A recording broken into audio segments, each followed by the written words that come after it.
some impressions of like, I saw kind of, I think, a barren place, like dirt or sand. And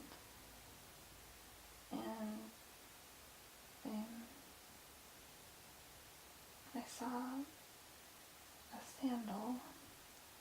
Okay, good. Almost kind of look like,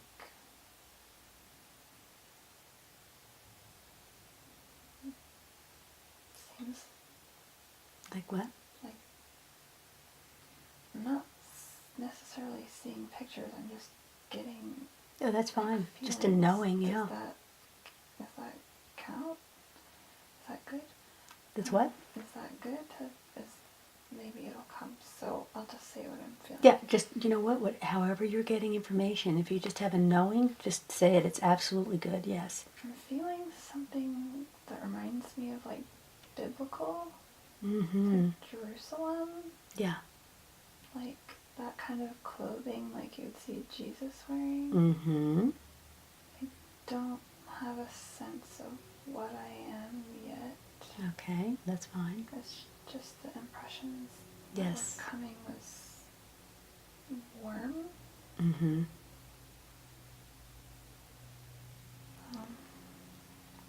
So you feel that the surface you're on might be like sand, like a sandy surface? Sandy surface, and I sense heat. I sense like it's a hot type of barren, not barren, but like a hot.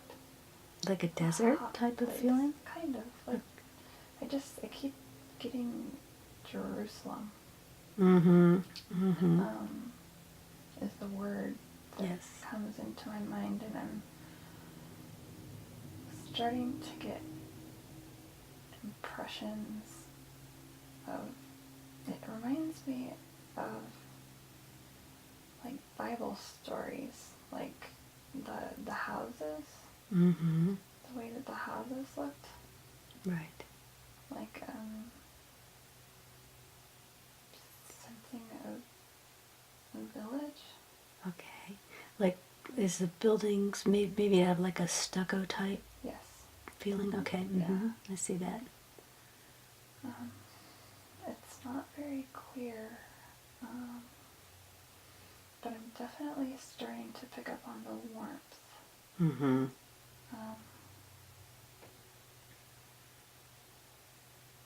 I don't have a very good sense of myself, but I don't feel any male energy. Okay. I feel female energy. Good.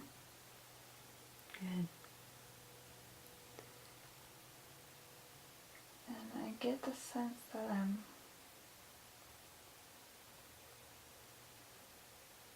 walking to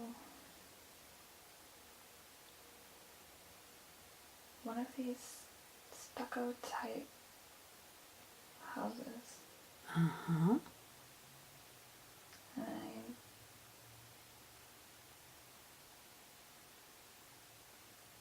see a door. Okay, good. It's interesting. It's not very clear. It's just flashes and feelings. That's good. I feel like there's a man inside,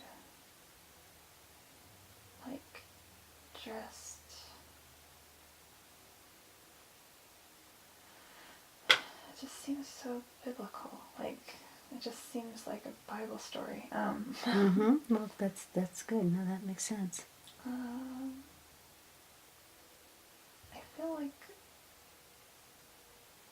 I feel like the man has a beard, like, looks dressed like just a very classic image of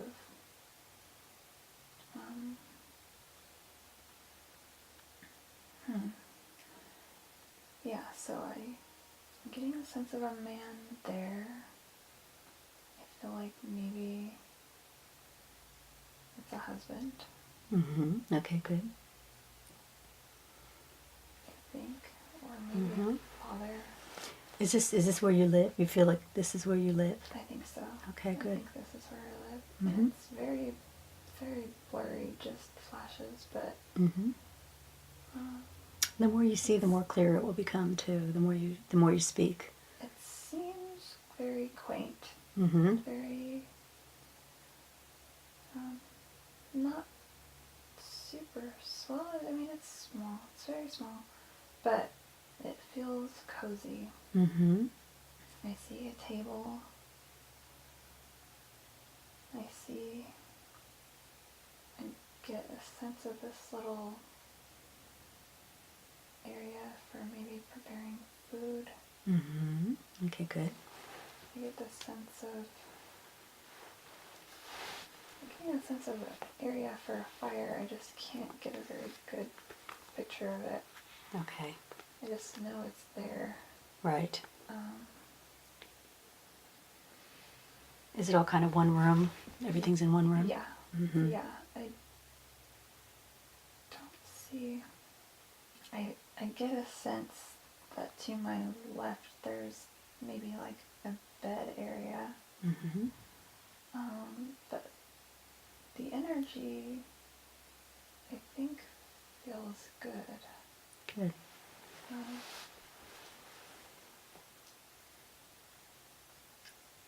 I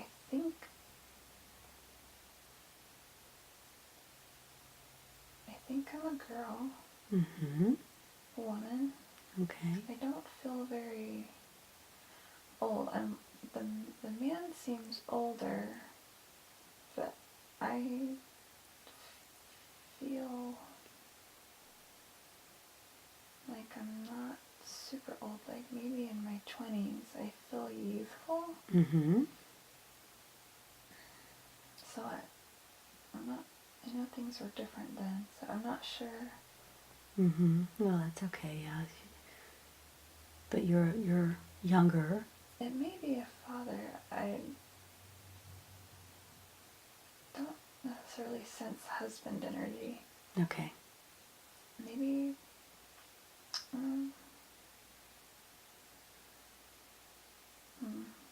seems like an elder, maybe. I'm not really sure. But,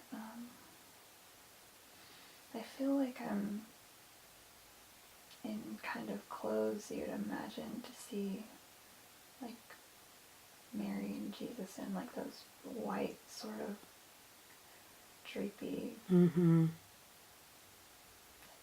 gown things. Right. Sandals. Yeah.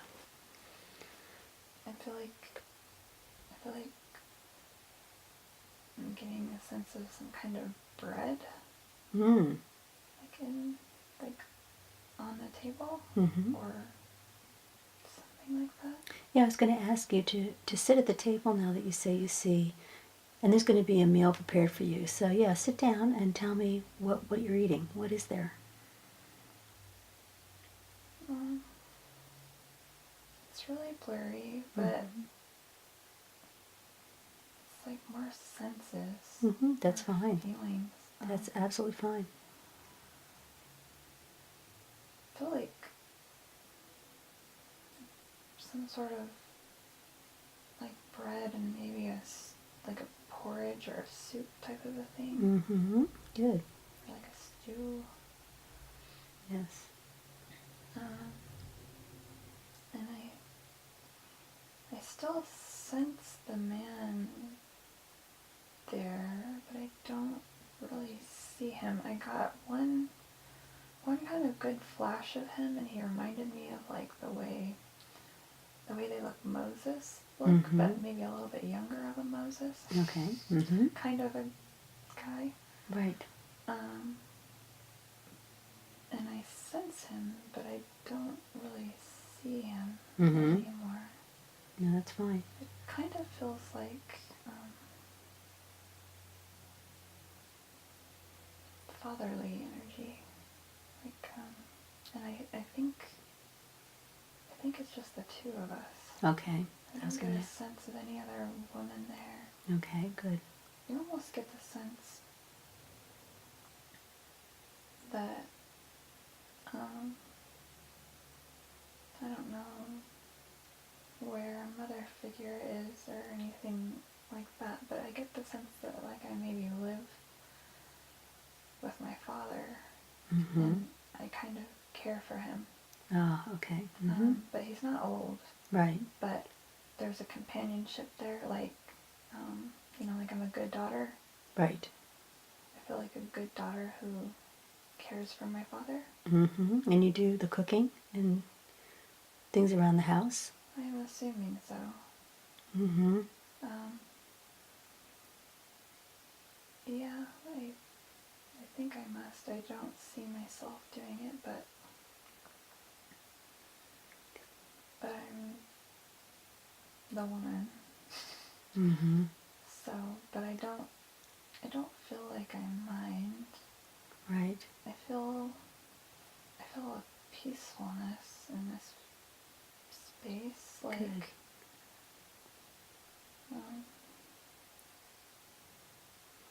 So you feel you and your father get along, that you have a good relationship? I do.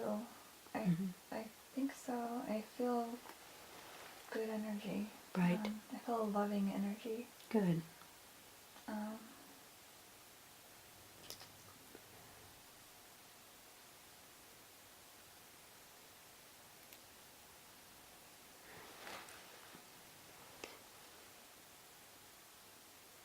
Is there anything else you need to see there? I don't think so. Okay. I'm going to ask you, can you see or get a sense of what you might do during the day, how you spend your day in that lifetime?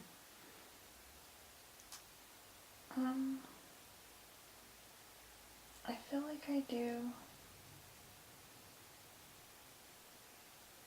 I feel like I do chores, and I feel like I'm kind of a companion in some way to my dad. Mm-hmm. But I feel like I go places.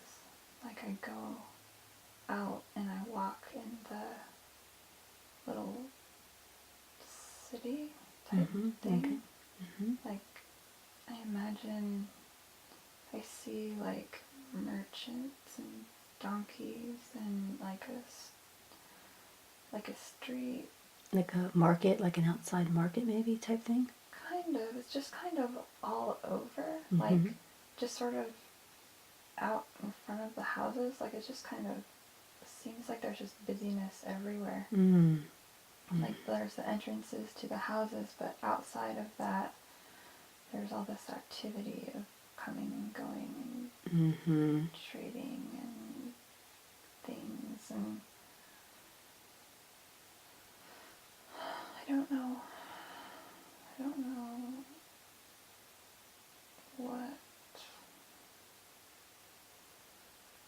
what I do, but I sense myself walking through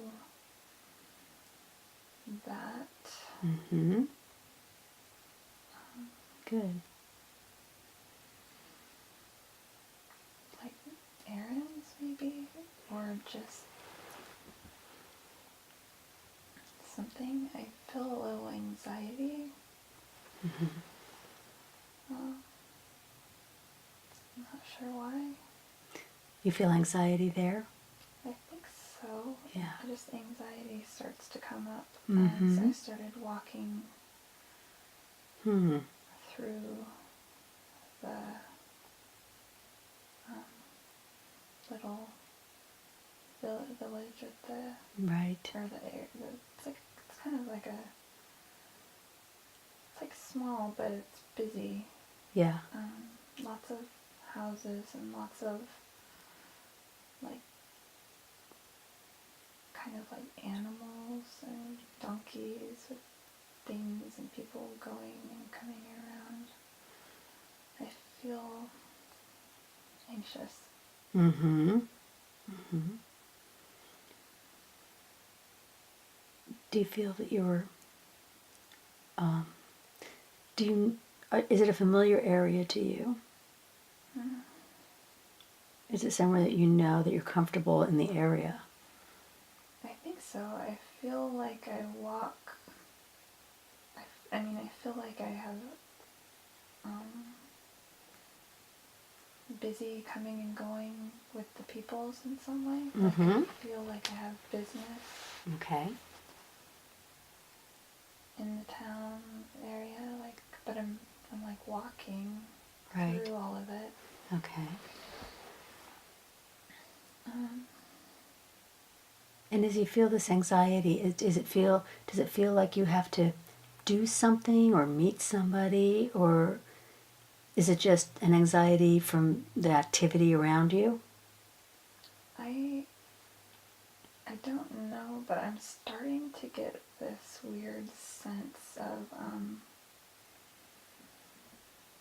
like something's gonna happen. Like maybe I'm getting a weird sense of maybe like a physical attack. Like as I'm going, because there's areas where there's like all these alleys and like it's like a honeycomb, like this like busy it's like walls, like a maze, kind of like, not like a maze, but like the city is built with all these like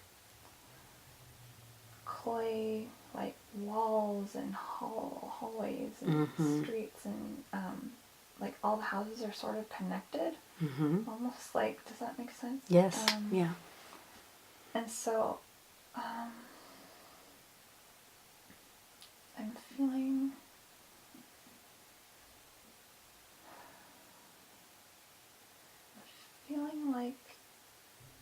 like maybe I'm walking and it's starting to be maybe a little later in the evening as activity is dying down. Okay. And there's a lot of anxiety. I'm starting to see these areas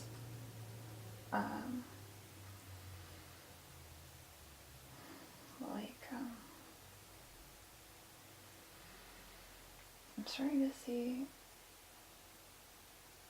like the activity is quieted down and there's a lot more places where things are unattended. Okay. Like something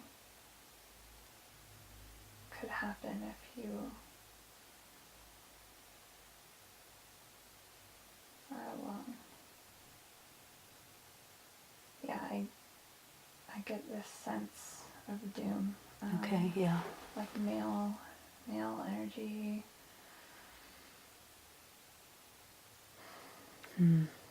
And you're alone? You're walking through this? Definitely area alone. Okay. And it's feeling darker and darker and I don't know why.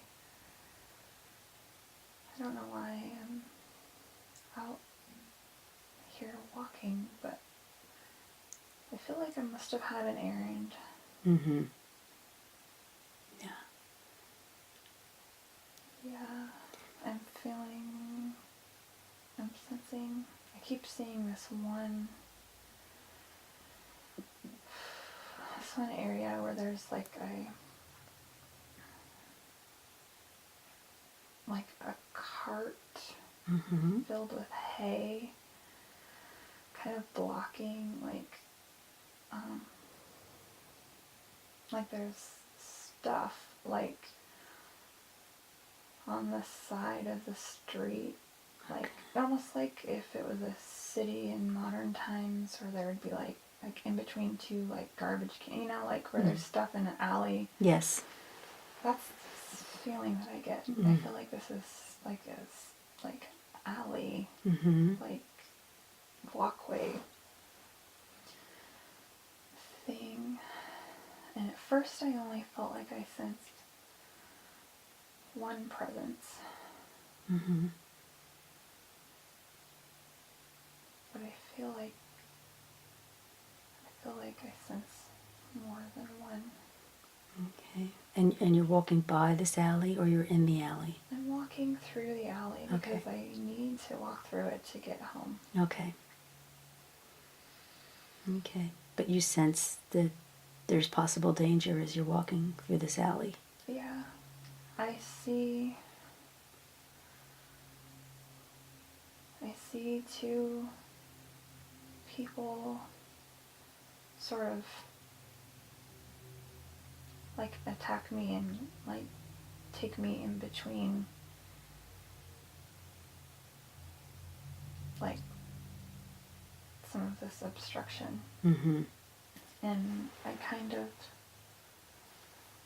I'm more watching now. Mm-hmm. But they're hurting me. Okay.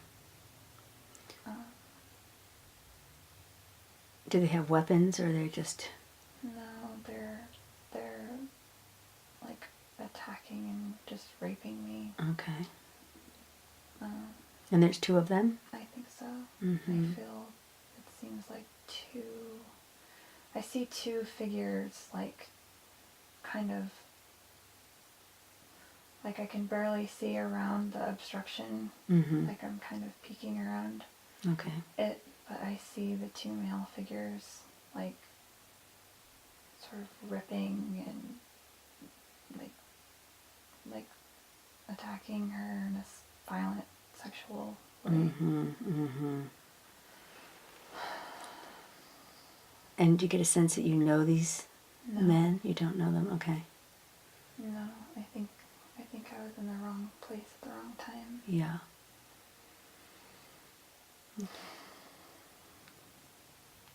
Well, I want you to continue seeing that, feeling that, and tell me what happens. Mm-hmm.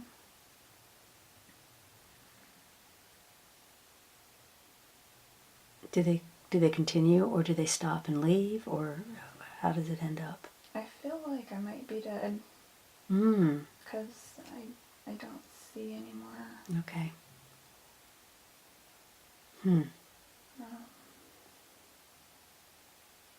So you feel that they have killed you? I think so. Okay. Wow. Interesting. And is there anything else there that you need to see? And now, if you look down and you realize that you are past, I want you to float over to the other side of what you're viewing. Everything's just kind of black. Yeah. Well, float through it. Float up, away from it. If you're passing over, I want you to float up, away from it.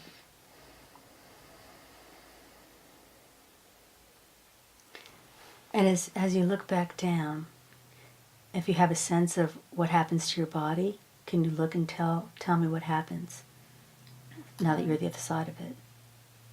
I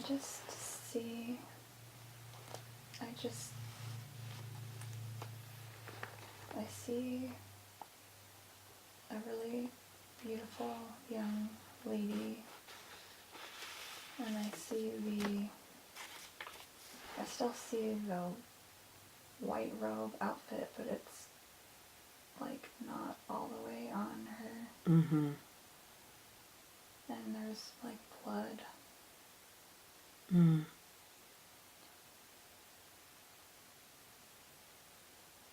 Hmm. And what She's just laying in the dirt. Okay. And can you see what they do with your body? Just left me there. They just left you there? Yeah. Okay.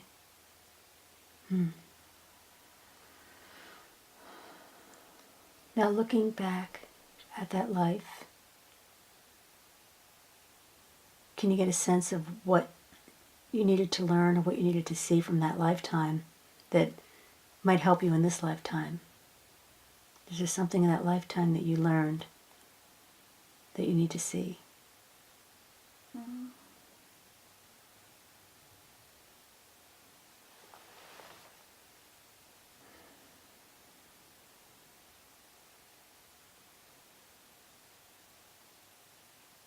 It's hard because I didn't get a full sense of who I was and Right. what I did, but I felt feel like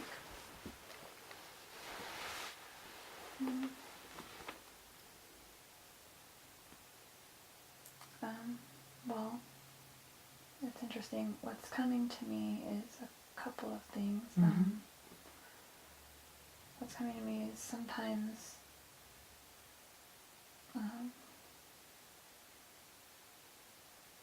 sometimes bad things happen, and that it might not have been all about me. Yeah. It may have been like, I think because my father would have to go through a lot. That might have been for his learning and growth. Yeah. Of losing you, of having to deal with that. Okay. Yeah.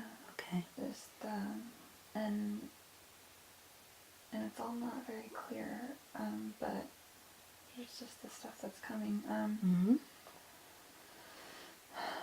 the other thing that I was getting was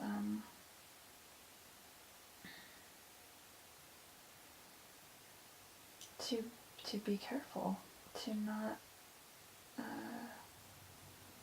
to be more aware of safety. Yeah. Doesn't seem like a very profound lesson, but but an important one. That's what I'm getting. That's what I'm getting is that you have to be careful.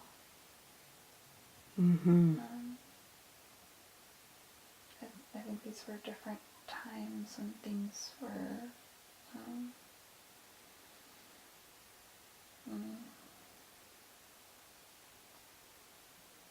it was harder to catch people. Yeah. There was more opportunity. And I shouldn't have been out. I should have been back. I don't know. I don't know what was taking me so long. I'm not even sure what I was doing. I just still feel the anxiety. I still feel this crushing fear and anxiety. And the anxiety that you felt it before you knew there was going to something happen, but you just had a feeling. I started to feel it as I started walking through the streets. It went from being daytime and busy to starting to calm down. And I was still walking, and there was less and less people, and I feel like I was probably close to my destination.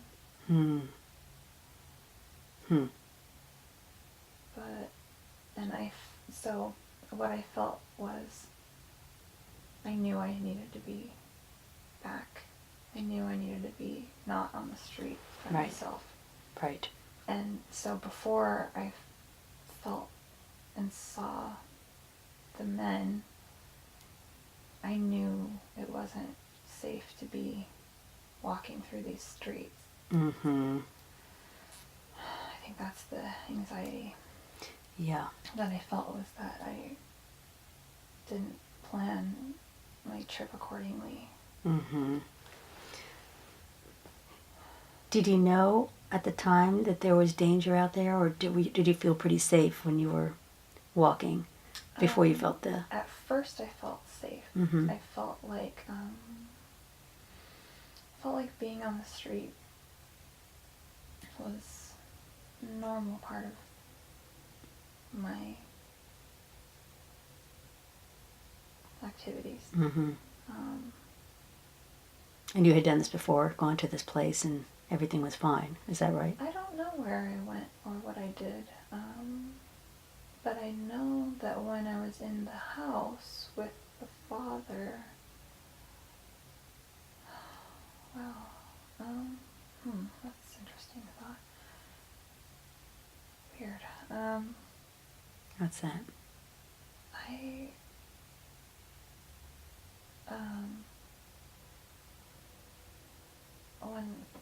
when I was thinking about the father again, I actually saw or felt like my ex-husband, which is not, I'm not sure what that was. When you looked at your father in that lifetime? Oh, and I just was thinking about the father in the house. Mm-hmm. All of a sudden, I got an impression of my ex-husband. Mm-hmm. Mm-hmm. Yeah. That's really interesting. Yeah. I'm not sure. Curious where that goes. Yeah. Huh. That's weird. I don't know. I'm just gonna trust it. Yeah, so, but when I was back at the house, I felt, I felt like I would go out to do something, and it might have even been business for my dad, doing things. Like, I think he would send me to do things. Right. Because I did what I was told, but it wasn't in that kind of way. It didn't seem like, I didn't get the feeling like I was unhappy. I felt like I liked helping my dad. Right. I felt like I was a good daughter, and I enjoyed kind of, like, I felt like my father took good care of me, and I took care of him. Right. I feel like maybe Mom died. I don't know if there was brothers or sisters or something. They must have been older or gone. Unmarried. And I'm getting this sense that I was sort of precious to my father. And that he was sort of keeping me longer than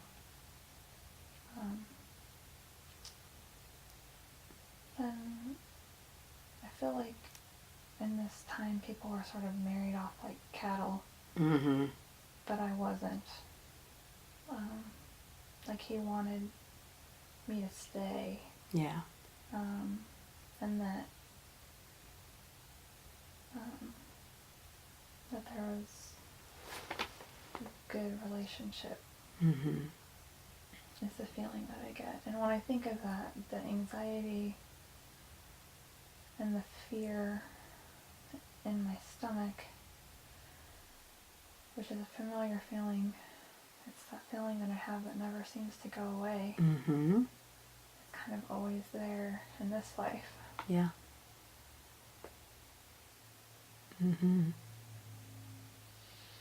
Interesting. But I didn't feel that when I was there. When you were where? With my dad. Okay. So you felt safe with your dad? And I felt loved. Yeah. And like I was important to him. And something that he did, I helped him. Yes. Yes. Interesting.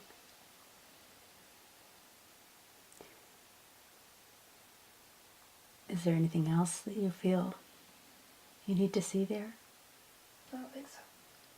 Okay, well, I'm going to just give you what they've been showing me. I'm going to add my little thing here for them. They were just saying, as you were talking, they were saying to me that you were, your dad was your protector in that lifetime. He actually saved you from, they were showing me that sometimes women were in that lifetime were just married off to very mean men, to men who weren't very good to them, who weren't, were just treated their women like slaves, basically, on some level. So keeping you there was actually, your protection from that. And he was your protector, and you really, yes, had a very, very good relationship. And you just honored him because you knew he was not marrying you off to some guy just for money or whatever he could get out of it, that he was protecting you from having to go to a relationship that would have been harmful for you. So he was very protective of you. they showed me that you did go out and do errands, and you enjoyed it. You enjoyed going out and doing these errands because it got you out, and it got you to help your dad and do things that he really couldn't do. I kind of see him as being for some reason not going out much. I don't know why. I don't see him leaving the house much. They just kind of have him in there, and you went out and did these things for him, but you enjoyed it, and it was good. It was what you did, and whether it just be buying product or whatever it is that you needed to go out and do. They showed me the anxiety. A big part of and they're showing you this lifetime because they want to show you that a big part of your anxiety comes from that lifetime, from other lifetimes too, but this particular lifetime, that really brought that out. It really transcended into this lifetime. You took it with you because of the fact that it's the last thing that happened to you in that lifetime. That horrible feeling, it was really intense. They were showing me that anxiety was really intense because you kind of felt trapped, like you were in this alley and you were in this area that you felt like danger was coming and there was nothing you can do, that you were trapped in there, you couldn't get out. So it also brought that into this lifetime where closed spaces, feeling you can't get out is also brought into this lifetime from that. Real trauma, like your life. It's interesting because the life was really good.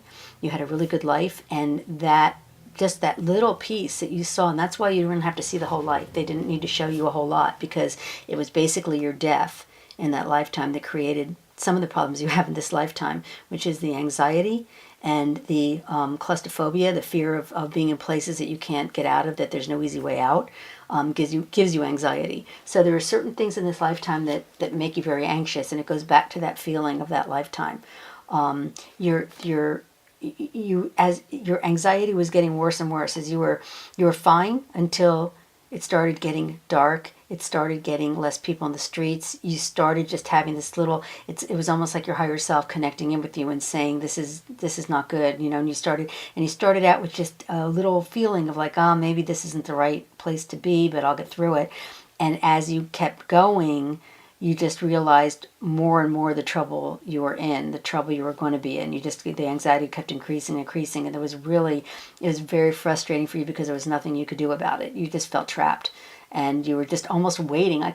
They showed me that you were just actually almost just waiting for this to happen because you knew something bad was going to happen. You could feel it. Yeah, you were just feel it before it even got exactly. You felt something was going to happen, and they're showing me that kind of anxiety is really deep. It's really hard, and that's why you brought it with you, because it's really hard to let go of that, because you kind of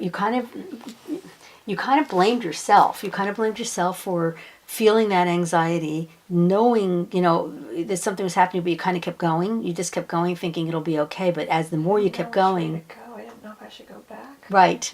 You were trapped. You were stuck. You didn't know what to do, so you felt, well, I'll just keep going. I'll get through this. And then, the bad thing happened. Those men just came out of nowhere and hurt you and actually killed you.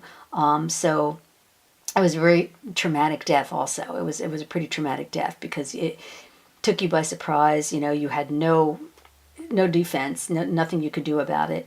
And it was, the feeling I'm getting from this is just where you were.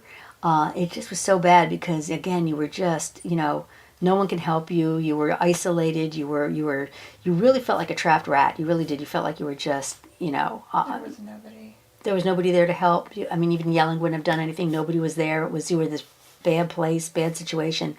And I get the feeling these men were just waiting. These men were just waiting for trouble, for somebody to come by. And actually, I see them as also robbing you. Whatever you did have, whatever you had, whatever you're doing for your dad, they took. I see them as very dark. Mm-hmm. Like I can't tell if it's just dark energy or dark hair, and dark eyes, and dark clothes. Mm-hmm. It's like they're dark, like a villain. Yeah. I see them. Yeah, exactly. That's what I see too. Yeah. Very sleazy. Very. I get some flashes of their face. Mm-hmm. And it's funny because the anxiety is like, it's moved down to my hands. There's like a pain in my hands. Like a weird. I don't know if they grabbed my hands Mm-hmm. or if they tied my hands, but my hands almost feel numb. My goodness. Yeah. Yeah, definitely. That makes sense. Yeah, and you got a lot of physical, and that's again why they're showing this life to you, and why you went there is because you brought a lot of physical things with you from that. Again, they didn't show you all the horrors of it. They didn't show you the length of it, but it was it was kind of a lengthy thing. It was kind of torture. It was more to it. It wasn't just boom bang. Okay, good. You That did. sense of that pain in my back. It may have been a knife. Uh-huh. I can't. Yeah. I'm not sure, but I'm feeling that pain in my back now a little bit. Mm-hmm. Or maybe they even broke my back because they were like violent. Yeah. Yeah. They were like beating me Mm-hmm. and hurting me. Yeah. And maybe I almost get a very dark thought of other, like terrible things. Yes, yeah, it was pretty torturous, and that's why you needed to see this, because you brought a lot of this with you, physically, emotionally.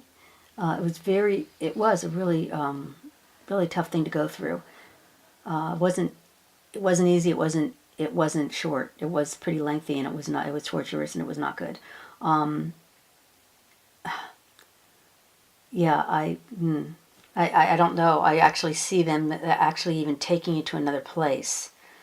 Like starting the attack in the alley, and then actually taking you somewhere else to finish, where it wasn't so out in the open, that they actually took you somewhere and did some torture and they were just crazy. They were just crazy.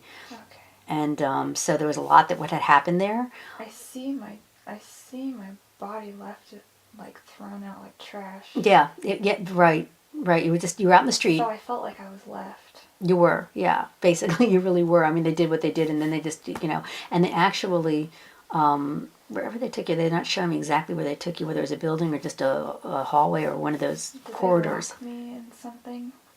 Did they lock you? Did they put me... I wonder if this fear of being put in this room with no windows and a door that won't open... Yeah.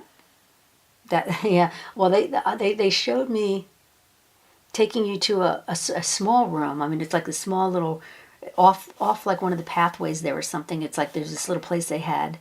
Yeah, and you were, I see, they're showing me you like tied to a chair with your arms behind your back, tied behind your... My hands hurt.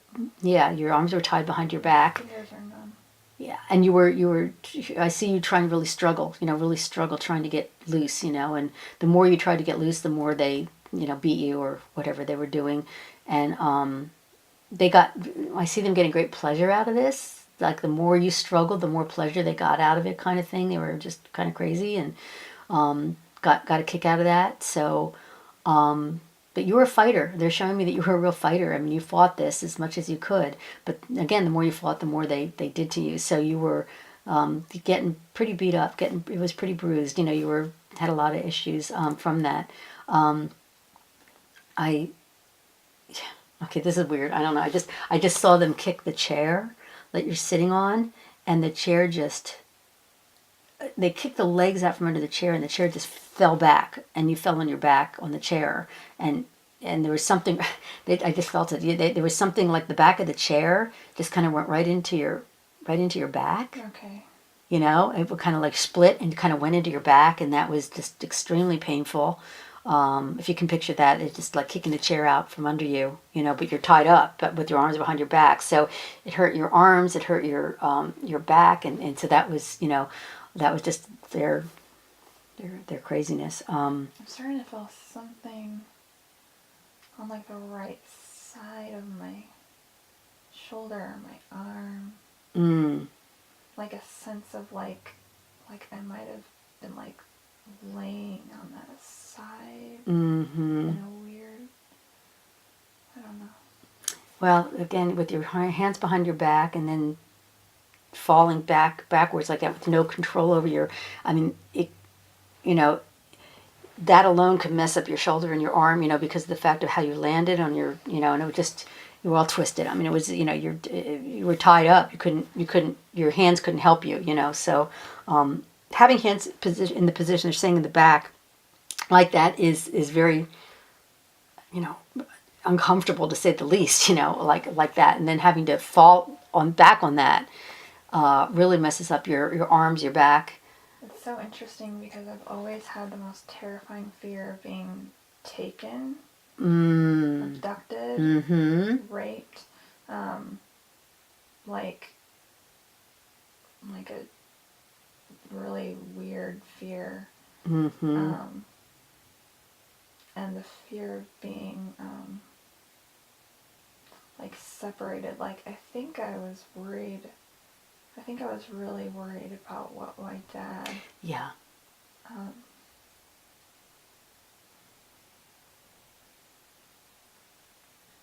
I think that I was almost more sad for my dad than for myself because he had so badly.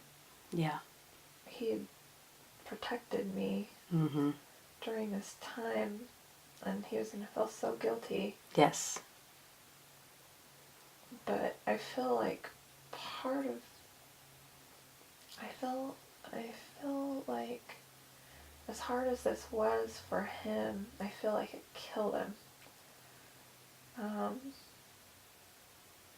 But I feel like some part of his soul's growth, like even though it was horrible, that it was somehow important for him to learn to maybe let go of some anger. I mean, like because he was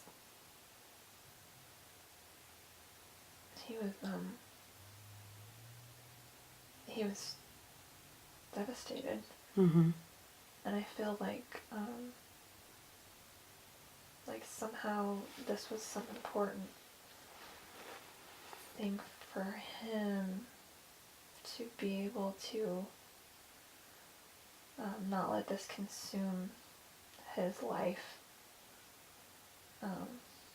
is the feeling that I get. Right. That you feel he needed to learn to live through it, and to get rid of the anger, and to not let the darkness consume his life. And I can't quite place. It's interesting because what's funny is I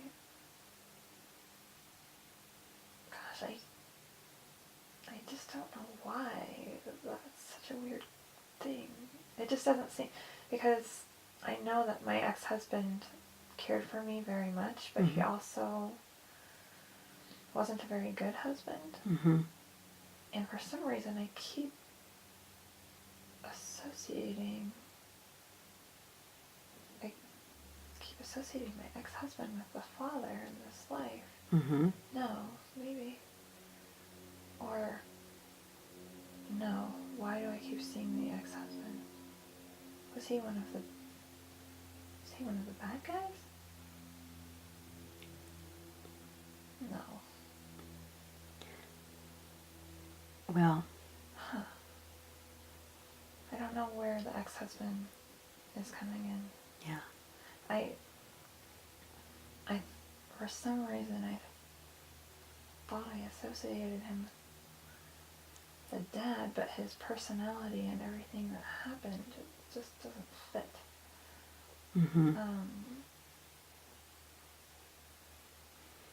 Was he there somewhere?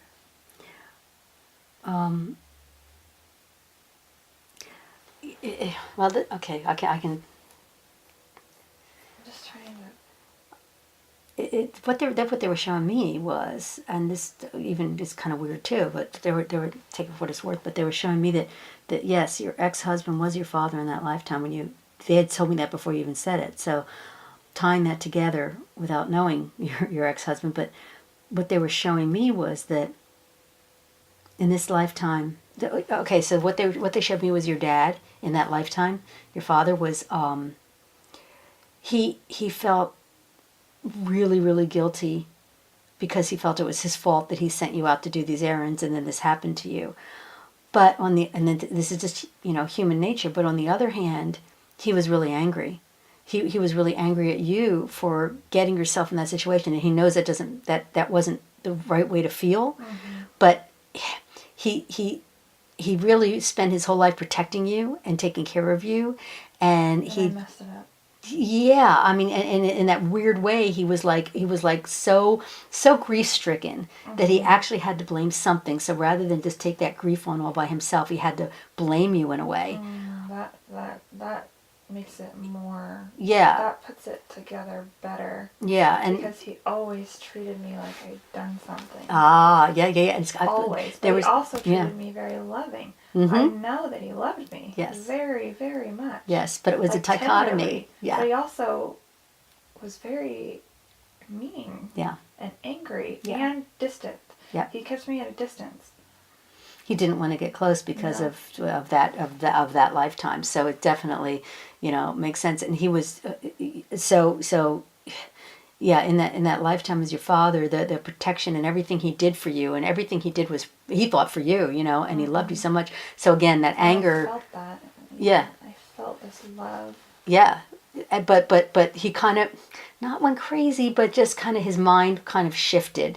And again, to be able to survive and continue on, he had to.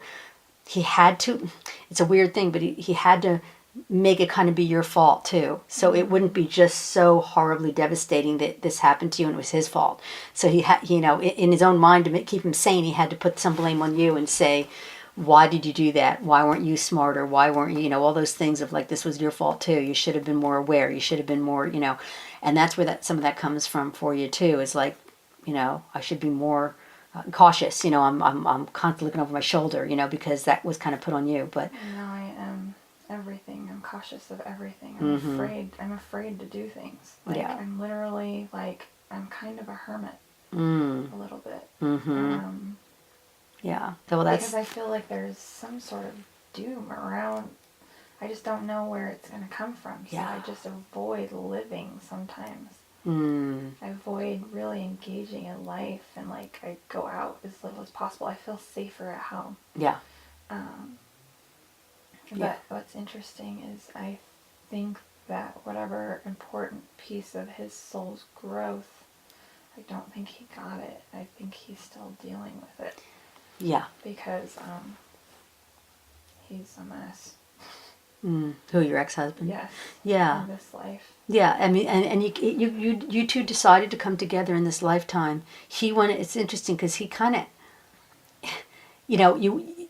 you connect in on such a soul level because of that loving relationship that you had, but he still had that blame almost, in him that he needed to get out, and it was almost like he wanted to show you. He wanted, it was constantly blaming you, or you did this, and it was at a soul level. He didn't even understand it himself, of course, where it comes from. But he was conflicted by that. So he'd feel guilty for it. Yes.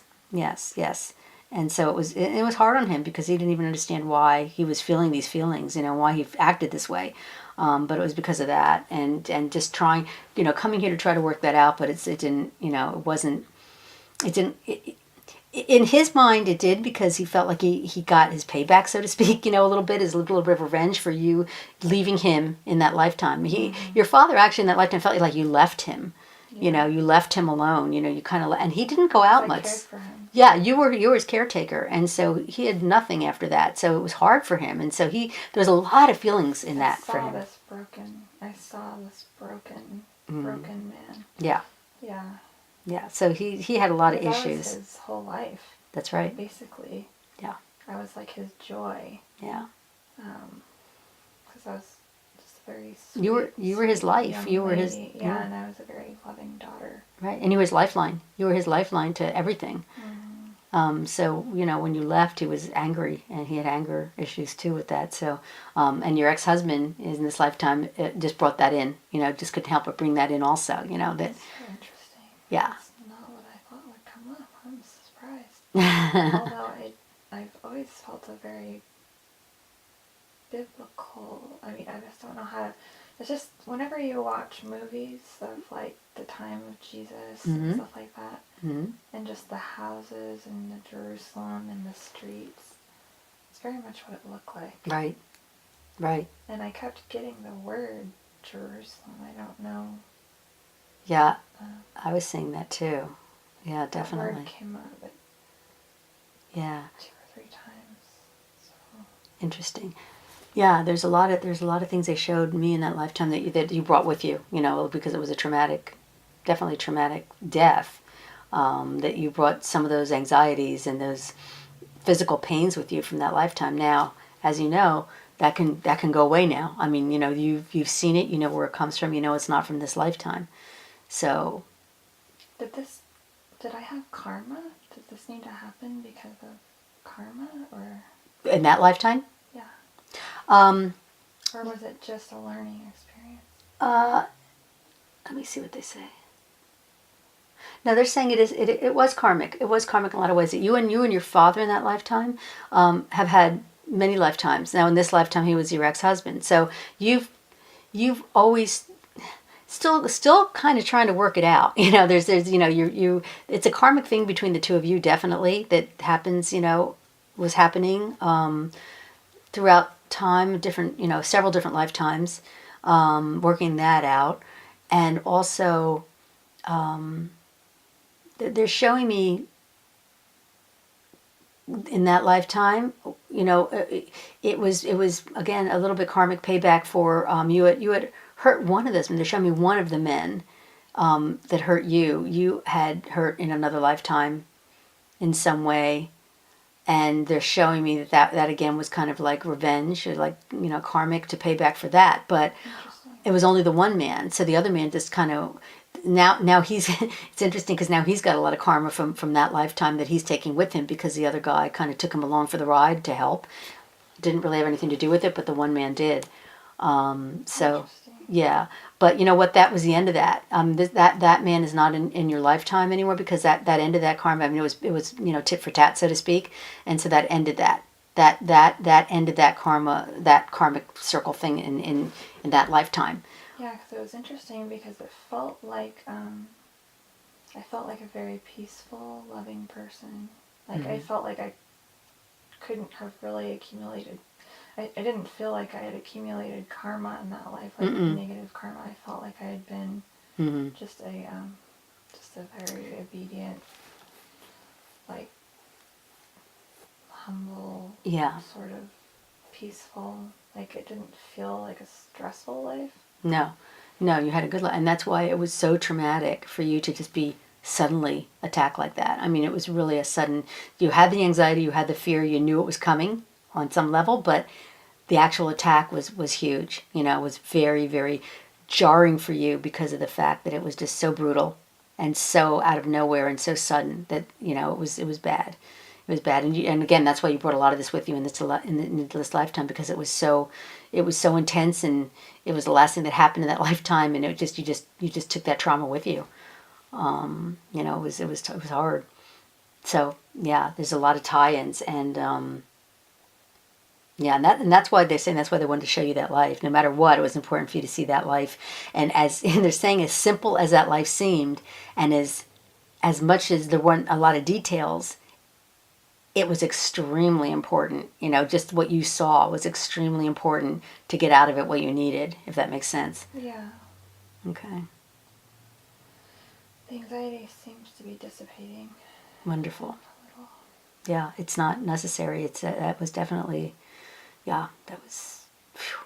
I mean, I felt it. It was making me anxious. It's tough. It was a tough thing to go through. Yeah, so the actual feeling of the anxiety, because it's always this in my stomach. Yeah. I can't, like, I have skills, but I haven't been able to get rid of this Mm-hmm. feeling in my stomach, and it's still there even right now. Yeah, it will dissipate, and they're going to help you work on that too. But it'll, yeah, just it'll take a little time, but it'll start dissipating. It'll start as this starts sinking in, and this starts becoming, more, you're more aware of the whole thing, putting it all together. It will start really kind of easing up, because it just doesn't belong. It's not necessary. It's not something that you just brought that with you. I mean, they're showing me that you brought several different factors from that life into this lifetime, and it really ties in. Like the feeling of doom around every corner. Mm-hmm.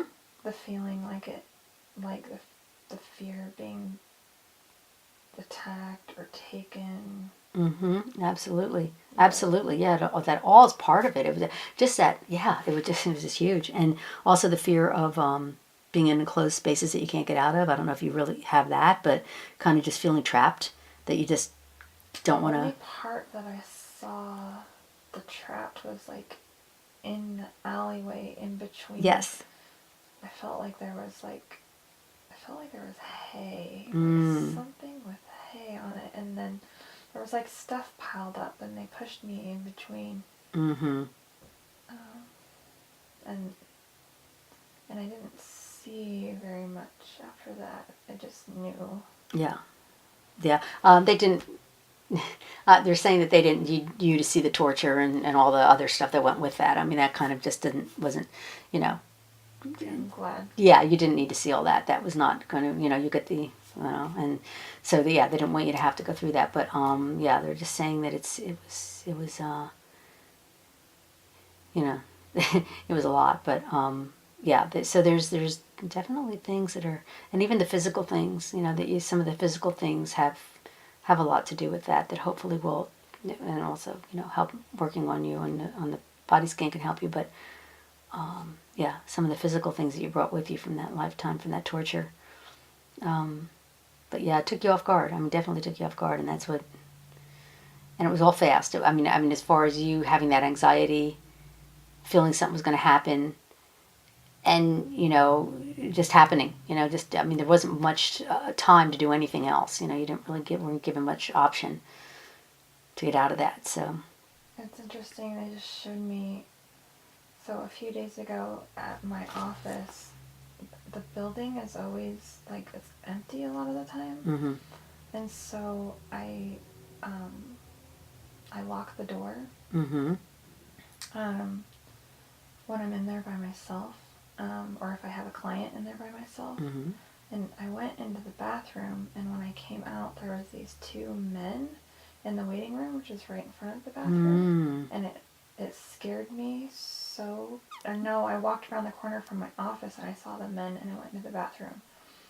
And it scared me so bad because I didn't expect to see them there, and they looked super creepy. Mm-hmm. And it was like, I got this, like, it was, I stayed in the bathroom afraid to come out of the bathroom because I didn't know if they were, like if one of the counselors had came and were having a session with them, Mm-hmm. or if they had somehow gotten in the building.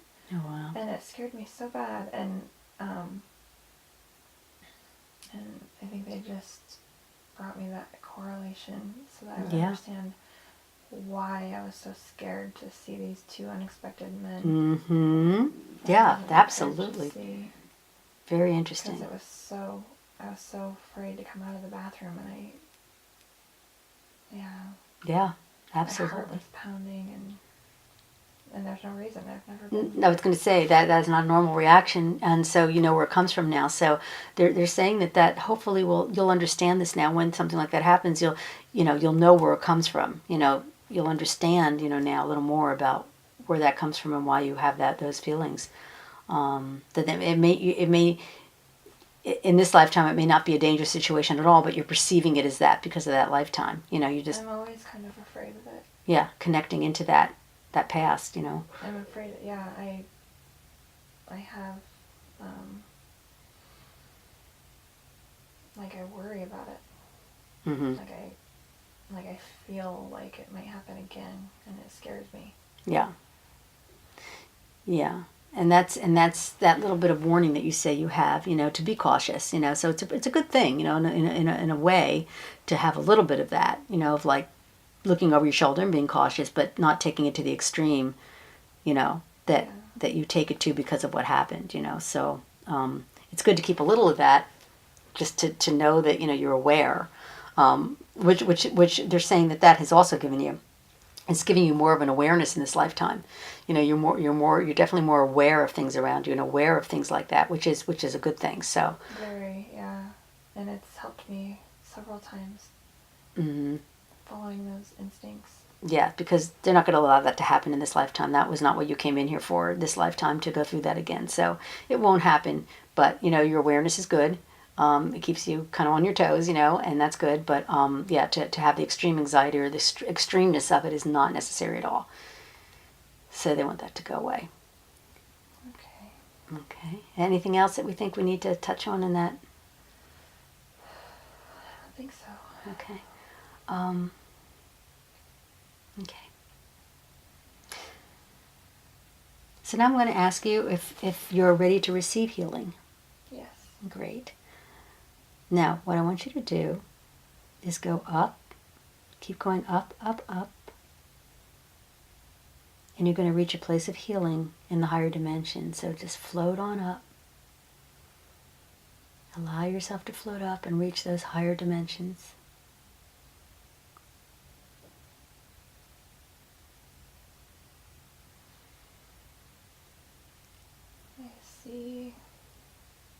I sense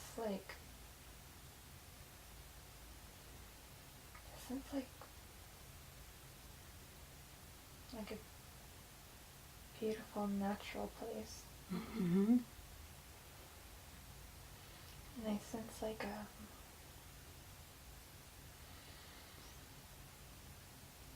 a stone that you lay on. It's kind of like the stones in the pyramid. Yeah. I can't remember what they're called. You lay on them.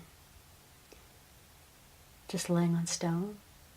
It's like a stone bed. Ah, okay. Nice. Okay, so while you're there, I want you to feel the healing energy through their subtle body and healing the clearing. So you're going to feel where you're at and feel the energy coming through. And the healing and clearing of all the pain and suffering from the life you just lived. Leaving the learning and the experience intact. But let go of the pain and suffering from that lifetime. I feel like I might need a little help. I feel like I might need a little help. In what way? Like it's stuck. Okay. Okay, let's see what they can do. So place yourself. You're lying on the stone. Mm-hmm. Okay.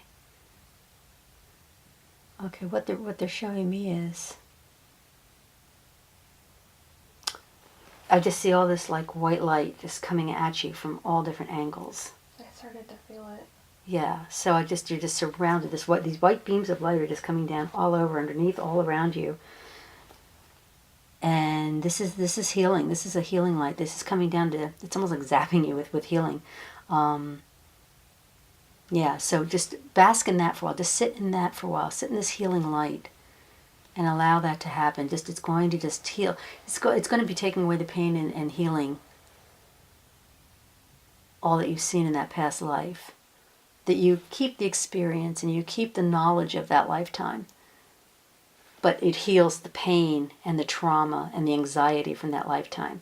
So let it melt away. As these white beams are coming at you from all different angles, it's dissipating. It's just dissipating, and all the pain is just kind of dissipating away from that lifetime. So try to feel that. It feels good. It feels warm. Good.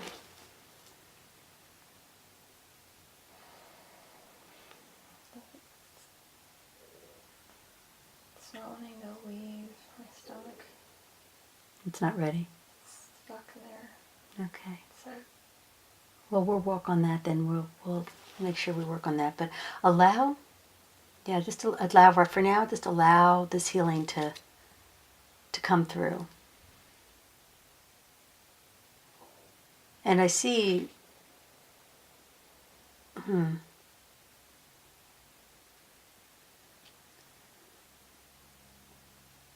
well, I'm seeing, beams of white light coming right down into your stomach area, just straight down in.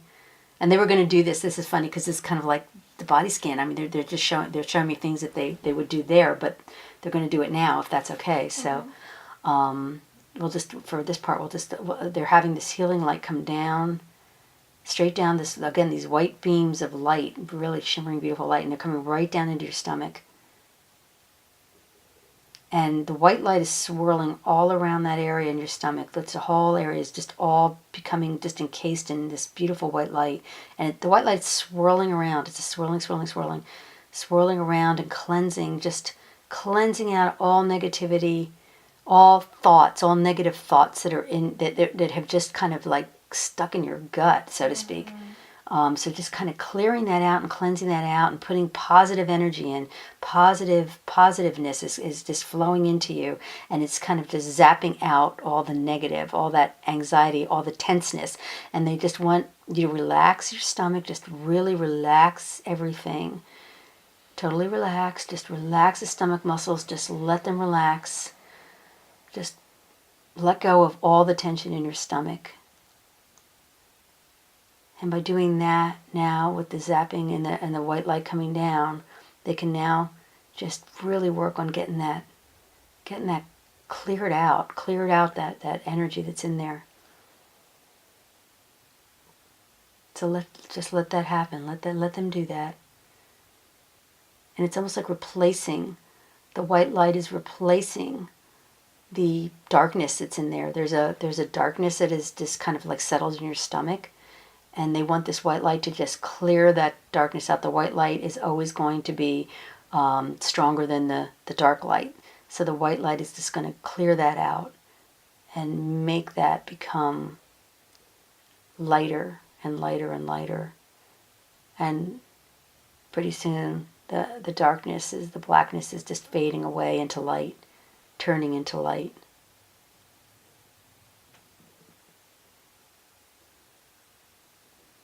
So just let that swirl around and work its way.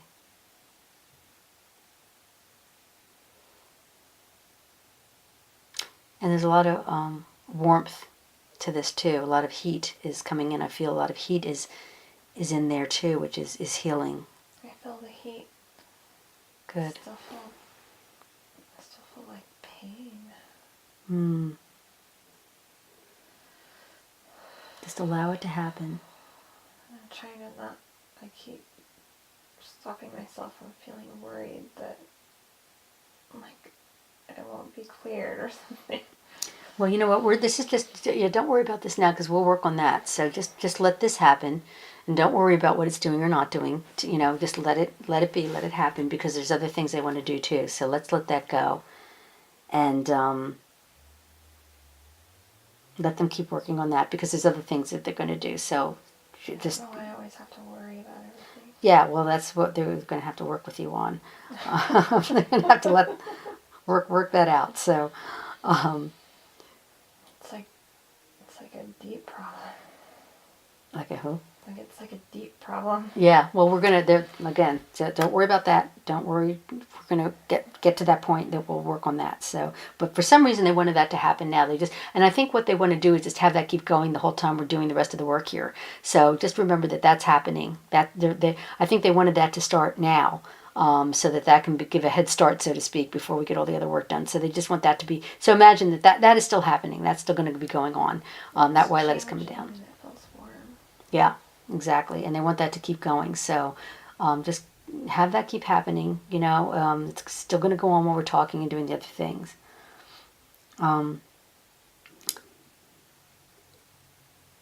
So let's see now. Again, as you raise up, and you're going higher and higher and higher, I want you to see if anybody approaches you and has any information for you at this point. So just go up and be very peaceful where you are and see if there's anybody coming at you that would like to say something.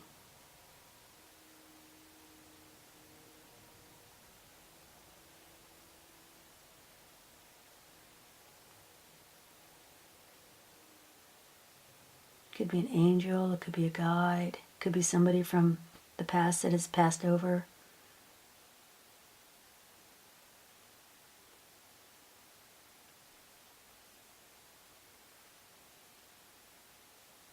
I feel my mom. Good. I can't see her.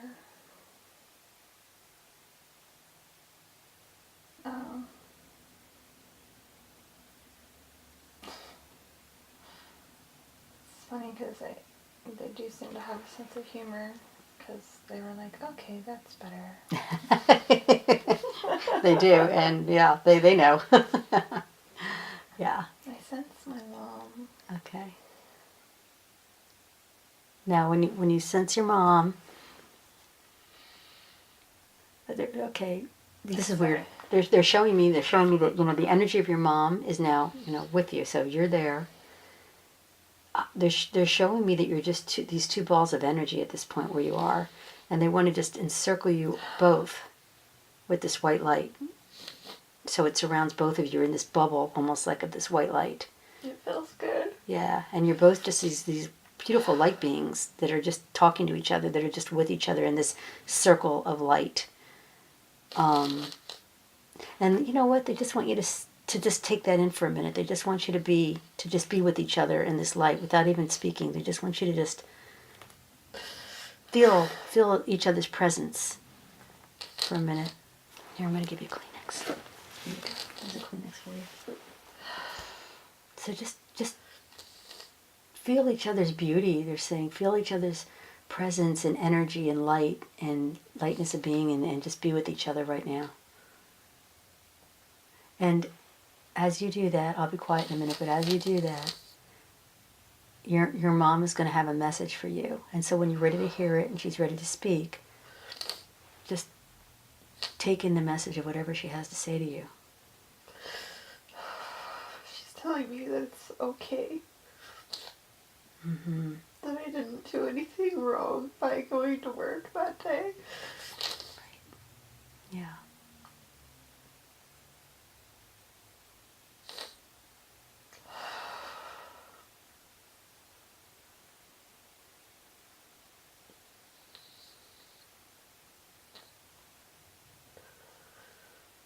Is there anything else that she needs to tell you? That she's with me all the time. Yeah. Yeah.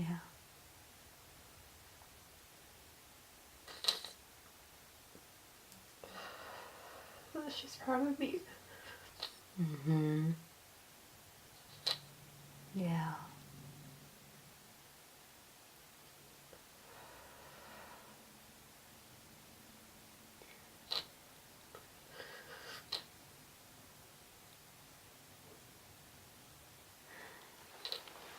I'm just hearing her say too that she's also very sorry.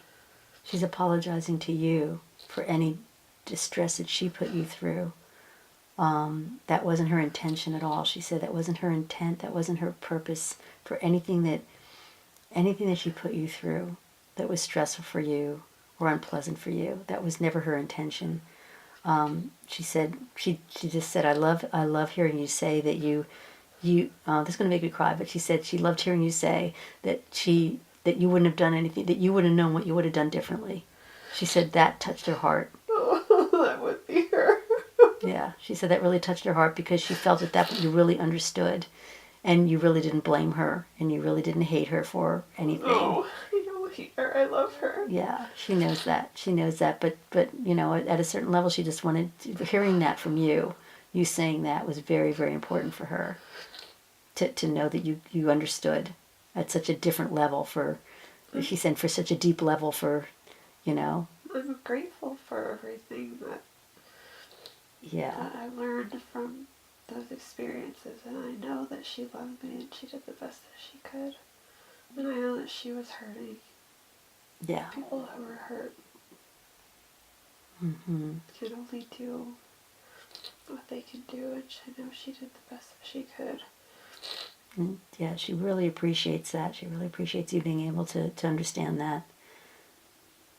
And she said, I'm fine. She just said, I want you to know I'm fine where I'm at. I'm happy. I'm good.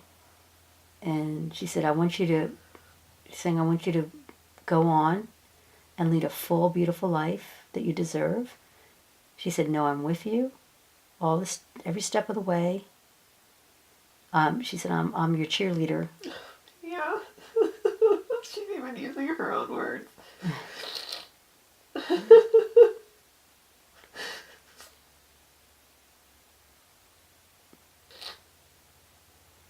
Yeah. I just want her to know how sorry I am that I didn't know. I'm sorry I didn't get to say goodbye. She knows. She said, I know. She said, I know, and I'm sorry. She wants to apologize herself for leaving before you got that opportunity. I felt so bad. She wants you to understand. She said, it's very important you understand. Very important you understand that you did nothing wrong. Everything happened as it should. I needed to go. She just keeps saying, I needed to go when I did. I needed to go when I did. It was okay. It was fine. I had to go, and I feel. She's saying, I didn't want you. I don't know what I didn't want you to suffer any more than you already had from the experience, and so she felt that would be the least way to make you suffer through it. But she doesn't want you to feel like you've done anything wrong. Absolutely not. She said she said, if anything, I have to apologize for you for leaving too soon, for leaving before you feel you got the opportunity. She said, but I had to go, and I don't know why, but she said, it was time for me to go. And she said, I never did it to hurt you. I never did it to leave you hanging, so to speak. She said, that wasn't my intention. But she said, I know. She goes, I was there. She's saying, I was there. I know. I heard you. I know that you. She said, I totally understand. So she said, know that I'm not far away. She's saying, understand, I'm not far away from you. I understand and I know. So it's not. I know, I sense her. Yeah. I sense her all the time. Yeah, she's around you very close. And she said, look for the signs. She's saying, look for the signs. She goes, I do send you signs. And she goes, look for them and acknowledge them and know that, I... And I know what some of them are. Oh, good. Okay, good. She said, well, know that I'm with you when you see those signs. And, she said, know that she said, even though I'm not right there, she says, I do have your back. She says, I am watching and I am... Like, it's so funny that she's still her, even though she's... like, her words are the same. Wow, that's great. That's so good. That's so good. Yeah, she just loves you so much. She really does. I just feel this great deal of love just coming through. And she's just smiling and saying, it's going to be fine. It's going to be fine. Everything is good. She said, don't burden yourself anymore with worrying about me. She said, that's not what this is about. She goes, you have a life to live. She goes, I'm very proud of you. You've done wonderful things. And she says, and you're going to continue to do wonderful things. And she says, I see a great future for you. It's still coming. It's still ahead. And she said, I'm just so proud and so happy for you. And she said, don't, how does she put it? Don't take part of your heart in sorrow for me. She said, don't have part of your heart be breaking for me. She said, it's not necessary. She said, I understand. I'm here. I love you, and I understand. And I don't want there to be any dark spots, so to speak, of you thinking about, anything to do with us. She said, we're good. I just miss her. Yeah, she understands, and she feels the same way. She said that the physical aspect of being able to be with you is difficult, but and she understands totally. But she said she said, from where I am, it doesn't feel that way. She said, because I'm with you, so it doesn't really, feel, the distance is not there for me, she said. Yeah. And she wants you to feel that too. She wants you to feel the closeness is still there. And she said, talk to me. She said, I listen. She said, I hear you. She said, just talk to me like I am there. She said, we can, she's laughing. She goes, we can have a conversation. She says, we can talk. So, yeah, she's kind of laughing and thinking, we can still talk. Oh, she's so funny. Yeah, she's making me laugh. She is funny, isn't she? She is. She's a strong lady. Yeah, very, very. And she wants to cheer you up. She wants to understand. You want to understand that it's not. There's no feelings whatsoever towards you that are anything but love, and beauty and grace, and that's it. There's nothing else. So, she said, don't take that burden away. She said, she's saying, if I could, I would, but you need to let that burden go of anything that has to do with her, because she's fine. Okay.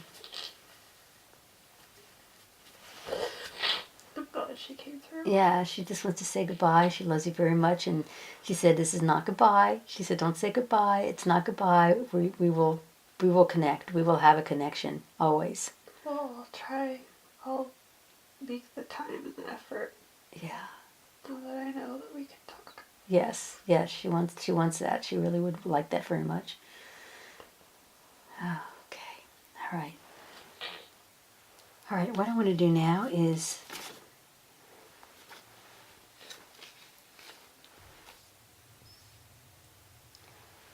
now I'm going to go to she has some health questions that she would like answered.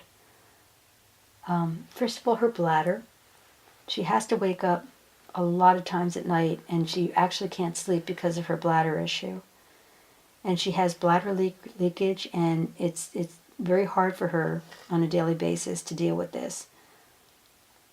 She wants to know where this comes from, what it's about, and can it be healed and her bladder put back to where it belongs.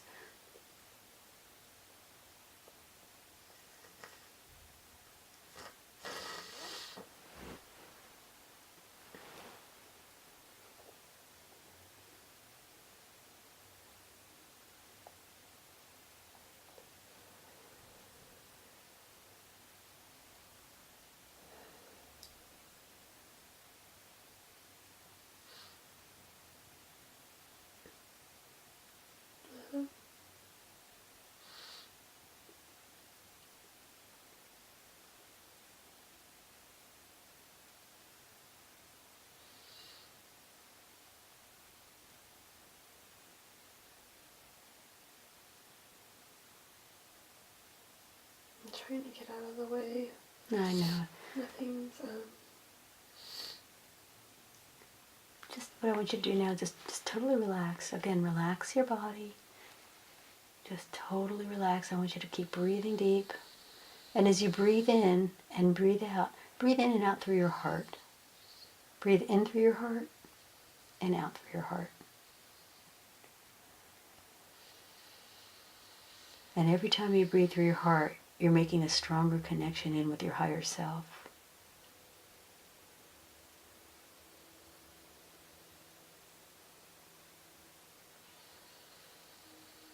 And just have that relaxation go through your body, totally relaxed, totally at ease. All the tension just melting, slowly melting out of your body. Nothing matters anymore. No worries, no problems, just totally relaxing. All your muscles in your face just totally relaxed, totally at ease. Everything just very relaxed. Relax your stomach muscles. Just let the tension just drift away. And now you can allow your ego to just slip away from you for a while. Just let your ego just move out of the way and allow that pure connection into your higher self come down.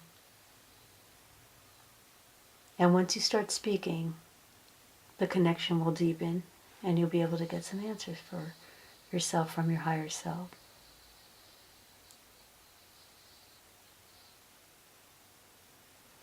So again, with Heather's bladder, is there anything that she should know where this came from? And is there anything that can be done to fix it?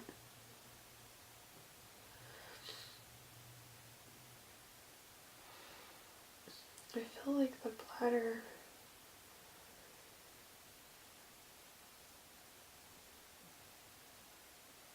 started out as an escape.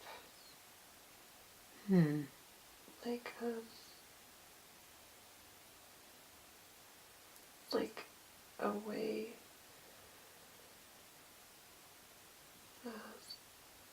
to avoid things that she didn't want to do. Mm-hmm. Okay.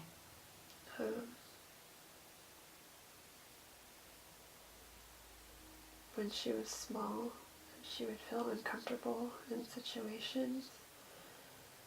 She would use the bathroom Mm-hmm. as an excuse Mm-hmm. to hide Mm-hmm. from life.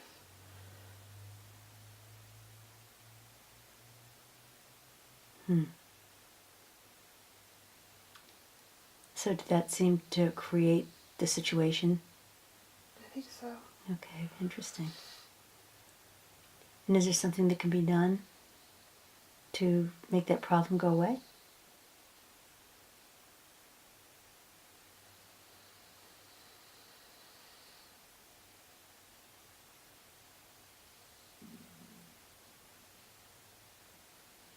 I'm not sure. Okay. That's fine.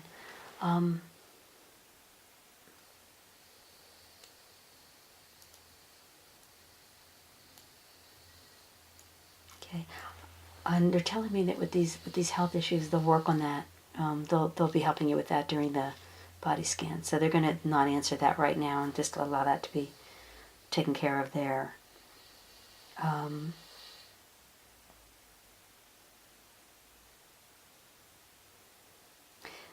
And they're asking, do you want to go through these problems? Do you want to go through these health issues, or would you rather have them just be working on them at the body scan, the individual, or would you like to have your higher self come through and? They can fix them. Okay, all right. Then they want to go. They said that they can work on these. They're going to work on that, and then they can also give some answers there when they're working. So maybe we'll do that. And let's go to your other questions right now. Okay.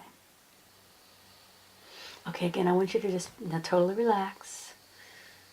And now, imagine they want you to imagine a beam of white light just coming straight down right into your pineal gland. Just this thick beam of white light just going straight from your pineal gland straight up. And that's where the information is going to come in for you. So they want you to just imagine that and picture that as you're speaking, that this information is just downloading right down through that tube of white light and just coming right into your pineal gland and allowing your information to come through.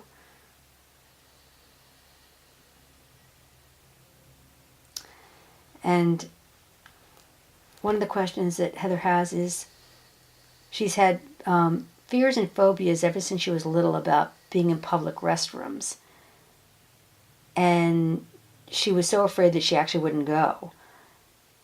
And she was afraid of constantly getting locked in. Can you help her understand where this comes from? And does it come from that past life that she was viewing? It comes from the past life that she was viewing. Mm-hmm. She's afraid of being trapped. She's afraid of being in a situation that she can't get out of. Mm-hmm. Yeah, that makes total sense. Something about the kind of darker nature of the bathroom, because the bathroom was kind of dark.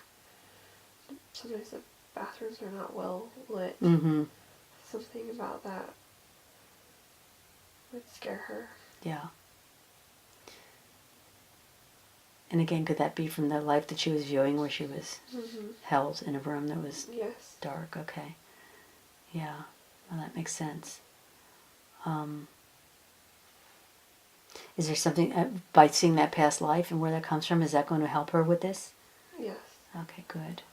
Good. Because she doesn't need to have these fears and worries anymore.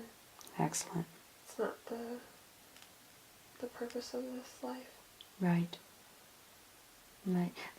They're adding and just saying, yes, that's all very true and very good, and that you've got things to do in this lifetime. They want to just tell you that you've got things that you have to do, that you're here to do, and they want you to be able to be free up to do that. So that's why they showed you the life that they showed you, so you can free a lot of these issues through seeing that past life. So you can let go of them, because now it's time for you to move on and start doing what you came here to do, and you're opening up to that beautifully, and you just need to just continue on that path, and just letting all of that kind of just be behind you now. Just let it melt away behind you. So they want that to happen for you. Heather says she's always been afraid of big dogs, and she used to have a dream that she was being attacked by a big dog and was pushing it away from her face. What has happened that she is so afraid of big dogs?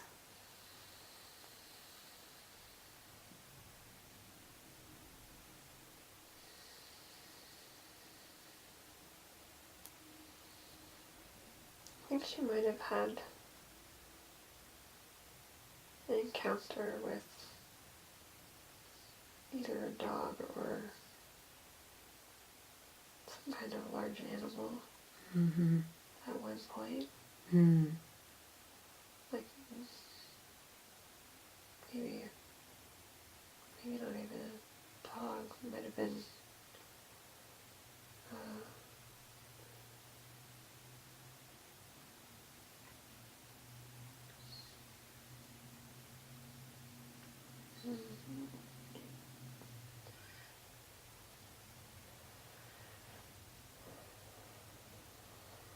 there's an image there Mm-hmm. of a dog. Okay. Can't quite place it. Could I tell you what I'm seeing? Yeah, They want me to tell you. They have shown me. They have actually showed me a wolf. Oh.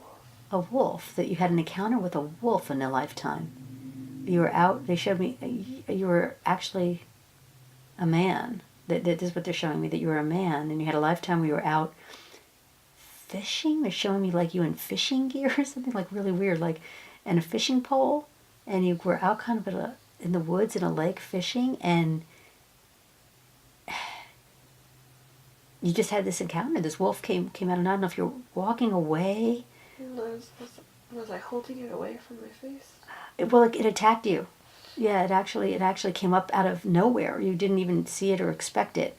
They're showing me, kind of like they're showing me that you were just kind of walking with your fishing pole, and it just came out of nowhere. And it's almost like it was after the fish. You were carrying a basket of fish, and it's almost like it actually was coming after it smelled the fish and was coming after the fish and just came out, but like attacked you because you were holding the fish.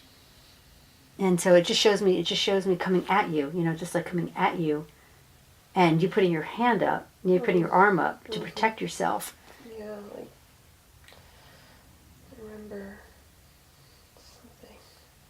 And does that ring a bell? Does that make sense? Yeah, it does. Okay. I don't think it killed you. I think you scared it away. I actually think you scared it away. You actually threw the fish through the basket. Okay, I see you throwing the basket of fish, so it went after the fish.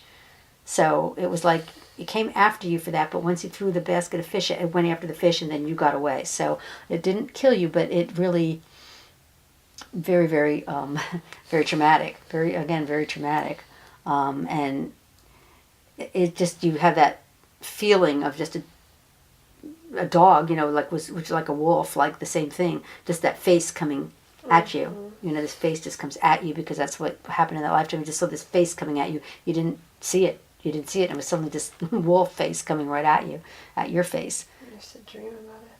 Okay, well that's where that comes from, I guess. It's yeah, they showed me that. It was interesting that yeah, you were traumatized by that. But that's where that fear comes from. So they're saying that that can be let go again once you tap into that and see that, and visualize that and see that image and understand that again, that's not something that's going to happen in this lifetime. That you won't have that experience again. But it's another thing that you took with you. They're telling me that you've had some traumatic lives, some traumatic things that happened that didn't always happen to a lot of people in different lives. Some trauma, and you really are very sensitive. You're very sensitive, so you actually, to soul level, just took a lot of different traumas with you and kind of kept them in there. So that could be an issue where different lives are creating different issues and different traumas. But as you see them, they'll dissipate. You'll be able to see them go away. Ready to let them go. Yeah, it's time to let them go. And this is another one that Heather is deathly afraid of heights and driving over bridges. She would like to know why.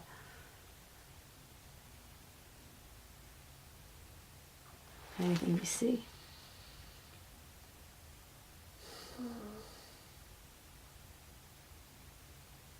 I get little hits. They're so...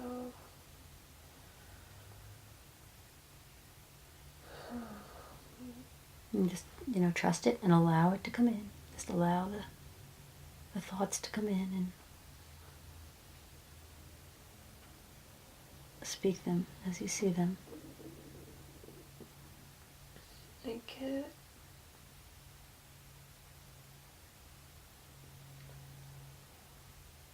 All I get is the image of a bridge and the feeling, but I don't... Mm-hmm.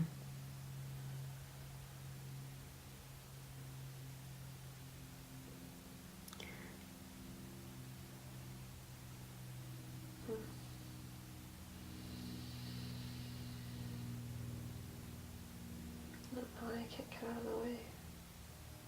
Hmm? I don't know why I can't get out of the way. Oh, well, that's okay. Just allow those little snippets to come in, if you can, through that tunnel. Think about that tunnel, white light that the information is kind of coming down through. Allow the information to flow in. I see.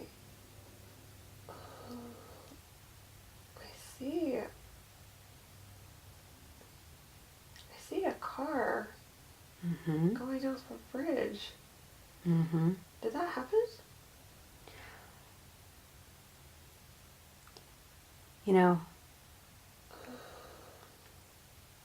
Well, it's interesting because what they're showing to me is that it's okay. They're showing me that that's actually something you saw happen. It didn't happen to you, And I saw it.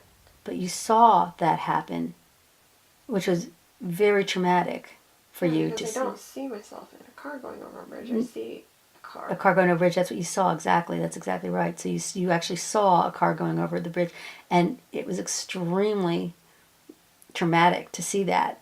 There was an accident. From what they're showing me, there was like an accident in front of you, and you saw that happen. Right. You were just watching the whole thing happen, and it happened so fast. It wasn't anything anybody could do about it. Yeah, to show me a bridge over water, and then the car going down into the water. Kind of breaking through the barrier, kind of like there was a little barrier, but there was a barrier there, but it kind of flipped over. I mean, it's kind I of... still see it every time I go over a bridge. Mm-hmm. I see... Yeah. Imagine the car flying... Oh, gosh. Yeah, flying over it.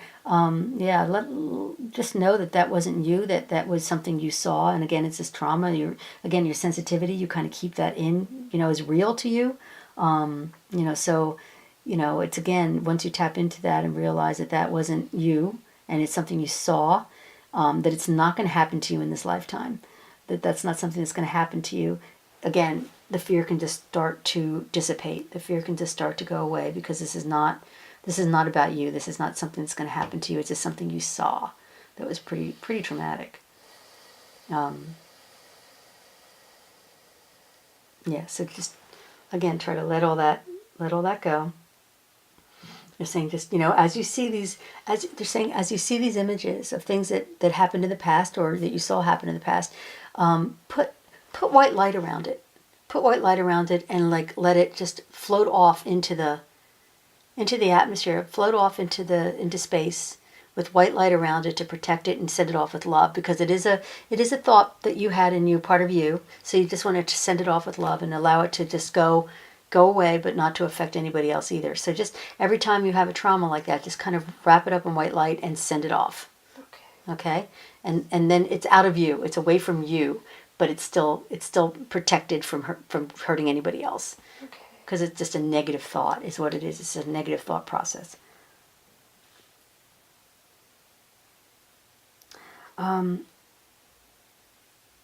Again, Heather would like to know why she's so afraid of driving in cars or planes, afraid of being in an accident, and does it have to do with the fear of being trapped in something like the bathroom?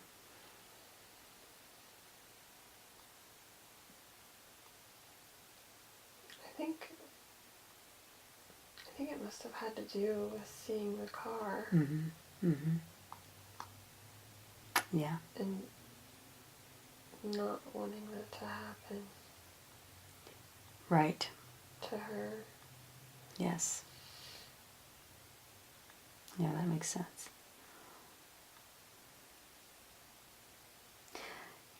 Yeah, any kind of, I think any kind of vehicle, is brings up that trauma of seeing that car. So as long as it's a, whatever kind of moving vehicle it is, set that fear in her,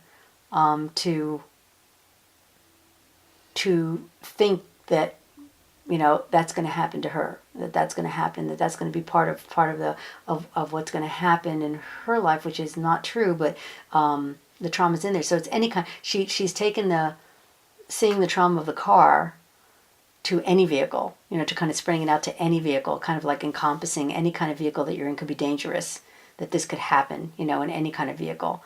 An accident can happen. It's more about the accident.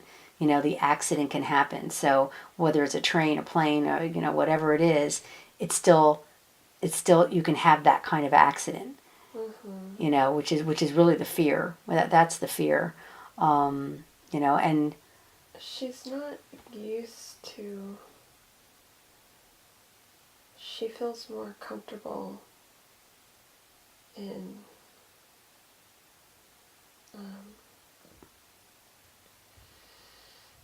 moving vehicles are an easy concept. mm-hmm. It doesn't feel natural Mm-hmm. to her. Mm. The idea of vehicles seems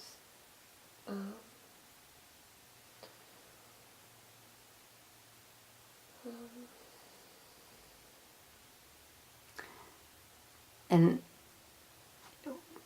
what they're showing me is there's a lot of issues too that come again from off planet. A lot of the sensitivity you have, a lot of the things you're not used to, the things that don't make sense are because again you've had a lot of lives off planet also. So that comes into play here too. They're showing that that's a sensitivity you have to things that that don't necessarily make sense to you in some way, that they're foreign to you and you don't understand, it's something you're not used to. So, you've had a lot of lives. You had, what they're showing me is that the lives you had on planet have been pretty traumatic lives. You've led some pretty traumatic lives with a lot of trauma happening, because when you came here, whenever you decided to come back and learn your lessons, you've always wanted it to get it done. Let's just get it done. Let's do this. Let's really have it be, it may be bad, but I want to get it over with. And you've always had that feeling. So every time you had a life, it was pretty traumatic and something happened, but you were also working out karma in a lot of ways, but you're also helping. They show me, like making your plan. You came here in a lot of different ways. Some of the traumas was helping other people in their karma or what they needed. So, you were willing to do that a lot for people. So there's a lot of lifetimes, that you've spent that were actually trauma for you because you agreed to help somebody else, if that makes sense. It does make sense. Yeah, so you put yourself in danger or, have a trauma. And so there's a lot of, to show me just a lot of trauma that's in you that you kept at a soul level because that's a lot of what you chose to go through. But, it's stuck there. It's stuck there, and that's what we got to work on getting out because it doesn't need to be there anymore. So, that was your choice, but yet, you can't help that. But you did spend a lot of time off planet. And so when you come here and you have these traumas, it's really interesting with the shaman. You come here and you say, yeah, I want to help somebody, or I want to, do all this stuff to get rid of my karma and my stuff. Then you come here and it's trauma. You have a life, and there's something that happens that's pretty, unusual, or that is not a real positive thing, let's say, and then it kind of just doesn't make sense to you. Just on a third dimensional level here, it just doesn't. Some of the stuff just doesn't make sense and doesn't sit well with you, so to speak. Do I have to do much more of that? Of coming back and again, a lot of this was your choice. A lot of this coming back and doing these things were your choice to, like, again, help others. You kind of sitting. They're showing me like sitting around the table making your plan, for the next life, and you have been commissioned, so to speak. They're using the word commissioned to come in and help others, and you readily did that. Yeah, I feel that. Yeah, so you've been a great help to many people, and you've done wonderful things, but it does affect you because you're very sensitive. So you take it in, you take these things in. Into your own being. So you're much more comfortable, over there or somewhere else, wherever, that is, and not as comfortable here. But you keep, you're resolving. You're doing a lot of karmic resolving yourself, but there wasn't a lot of it. More has to do with others for some reason. I don't even understand that myself. But they're saying a lot of it has to do with other people's karma that you decided to help them. So like in my soul group. Yeah, exactly. Your soul family making their plan to come here, and you're like, yeah, okay, I'll help you. I'll do that. I'll come and help you do that. But I feel like I want to not be like I feel like I want everyone to be together. Your soul family together. Yeah. I feel like I don't want to leave anyone behind. Interesting. Like I don't. I feel like I don't want to move forward without anybody. It's this feeling. In this lifetime? Or all the lifetimes? In general. Yeah. Like I feel a strong connection to something. Well, yeah, you really, again, do have a strong connection with your soul family. Is who you keep helping. They have karma. They have things that they want to work on, and you're willing to help them through that. So that's probably why, because you feel like that's just, that's kind of like your mission almost. It's almost like your mission to do this for people, to help your soul family. They're almost showing me like they're showing me stars. They're showing me like you've gotten 5 stars. So it's almost like you've done your work. You've done your work, but a lot of this is helping others. And so it's going to be up to you. They're saying it's actually up to you whether you want to do that again or not. In between lives, as you're making that decision, it's your choice. If you feel like, you're done and for now you want to go off planet and do something else, then you're going to have that option. That's going to be your option, because basically coming back here now, they're showing me that you're pretty much done with your karma. You're pretty much done doing everything that you needed to do. Again, they're showing me just like your ex-husband. You came in to help him. You came in here to be with him, knowing it could be a rocky road because of your dad in the past life, but you came in here to help him, to do what he needs to do. So that's kind of what you do. And even though it might be a little hardship on you, you're kind of like that's kind of like your mission. So yeah, I do that a lot. Yeah, so you feel like that's why you feel a very big connection with your soul family, because you feel like you're kind of like the glue. You're kind of like, helping everybody. You're helping them all through their karma so they can get over it and they can be done. So you're kind of like, yeah, like I say, it's kind of like this mission, so to speak, that you're on to do this, and it's your choice, totally your choice. So you can choose to do it, not do it. It's up to you. It's interesting because the way what they're showing me is that you feel that way because you're kind of like, hurry up and get through your karma. I'm through my stuff. I'm done.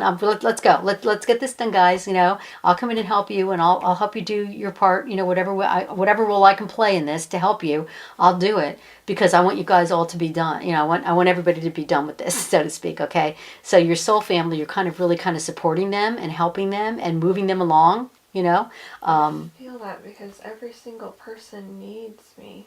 And I think that's part of. So there's like I love to help and I want to help, but sometimes I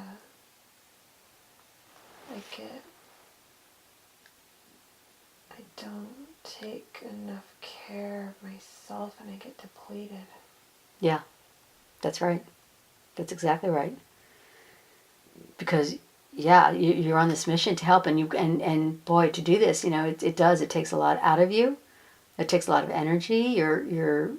Yeah, that's really what I'm seeing is you're here to help others and helping them work through their karma, and it's not easy. It's not an easy task that you've taken on. It really isn't.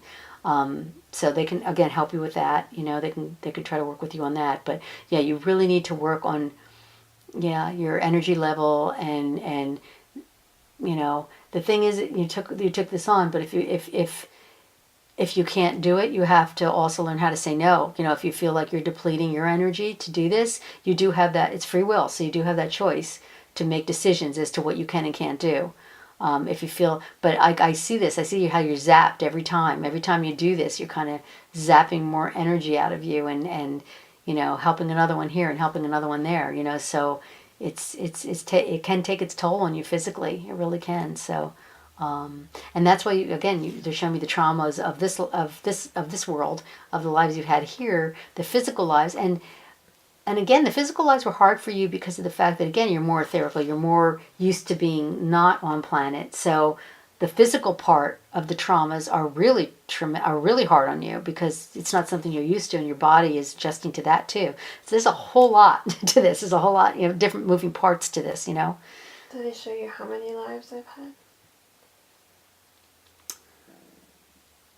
They're not giving me a number. They're not showing me a specific number, but they're saying that they're saying you had enough. That's kind of what they're laughing and saying is you've had enough. But they're showing that not a lot. Not as many as most. Because mostly again but you got through your karma. So they're showing me the number. Okay, they immediately when you asked me that, the number 35 came up. I don't know what that means. I don't know if that's just I don't know, but that's what I saw in my head was 35. Now I don't know what that means, but they're saying that that's not as many as most. But you worked through your karma pretty quickly, and you didn't have a lot of karma. You're really just more interested in being somewhere else. But again, it's interesting because it's kind of a mix. It's like, you're working out other people's karma for them and helping them with that, but you also worked out your own at the same time or at different times. So I don't know. It's a little disjointed. It's a little confusing of that, but if that makes sense to you at all, that you're just a helper. You're kind of a helper. I feel that because I just feel a drive. Yeah. And I always feel like I need to take care of everybody.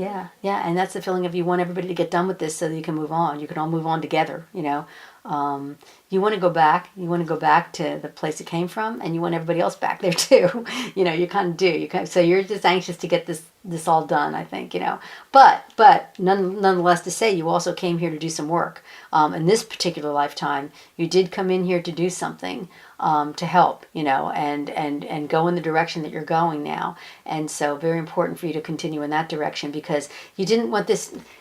interesting enough, you didn't want this to be a waste. You kind of sometimes felt like, you were down here helping others, but you weren't doing anything productive. You wanted this lifetime to also be productive, to feel like you were doing something to help others. And this is why you came in at this lifetime when all these shifts are happening and all these changes are happening. You chose to be here at this time. So this lifetime is definitely more about that, about you reaching the point where you're doing what you're supposed to be doing and helping others.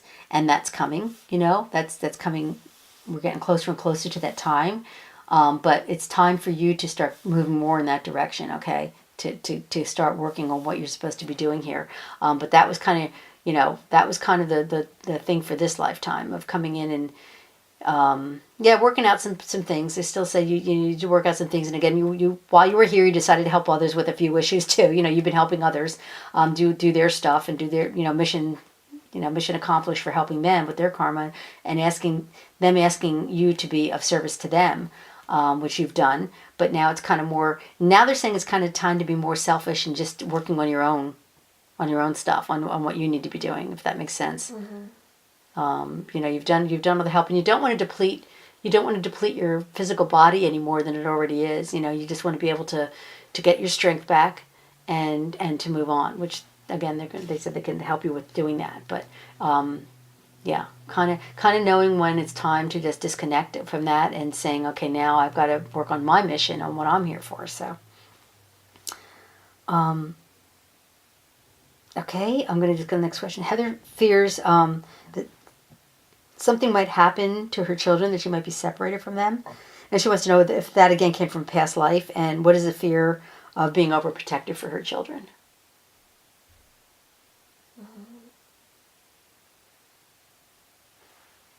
I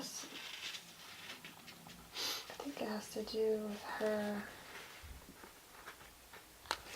being separated from her father and what happened to her. She projects that. I think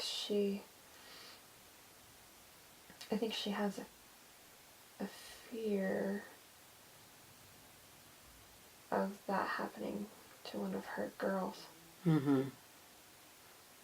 Yeah. But I don't see that being relevant. Right. Yeah, that's. I'm totally agreeing with your higher self and saying that is definitely part of the trauma again of that life. Another one of the traumas is, definitely letting them go because they may not be coming back, and you still have that trauma of you doing that to your father, of putting him through that trauma, and you just have brought that with you. And again, it's not anything that's going to happen in this lifetime, but again, it's just part of that trauma. So that all has to be cleared out, which it will be, just gone. Now that you see, there's a lot that, that's why they show you that life. There's a lot of things that came out of that lifetime that just needed to be healed. That lifetime definitely was important because, again, when you're murdered like that in such a brutal way, there's a lot that needs to be healed from that. And you needed to come back and do some healing. So all of these things that you feel as such of being separated from your children, that's all part of the healing process. That's part of you healing from that lifetime. So as long as you can see where it comes from, which you can. So just you don't want to. And you also know the feeling you had in that lifetime of leaving your father and feeling so bad about leaving your father like that, the guilt you had for doing that, and you don't want your children to feel that. You have a fear of your children feeling that feeling of something happened to them and what it's going to do to you. So it goes both ways. It definitely goes both ways. So again, nothing you have to fear in this lifetime, but you just brought it with you. Okay, another question Heather has is, what is her mission and her purpose? Who is she and why is she here?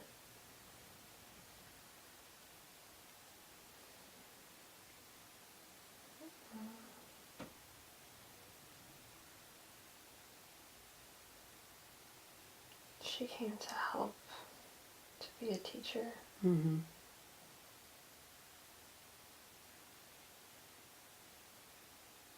And is she doing that? Is she doing what she came here to do? She's on the path. Good. She's going in the right direction. Mm-hmm. Yeah, she's working really hard. Mm-hmm. Wanting to help others to heal. Mm-hmm. Wanting other people to have understanding to help them with their life and raise the vibration. Yeah.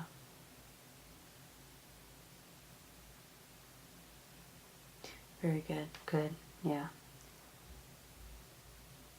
And again, as I said, you're here also, you help others, in their life plan. You're here to help others, but again, now it's time to work on your own mission, to your own responsibility of what you're here for. So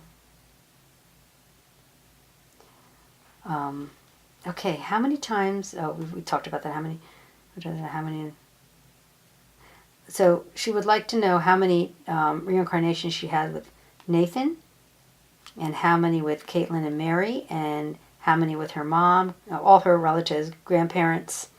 Any answers to that?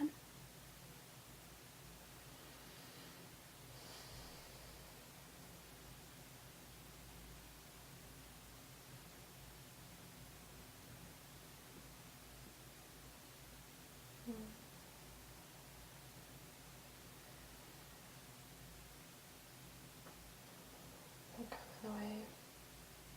Hmm? I think I'm in the way again. Mm-hmm. Why I can't.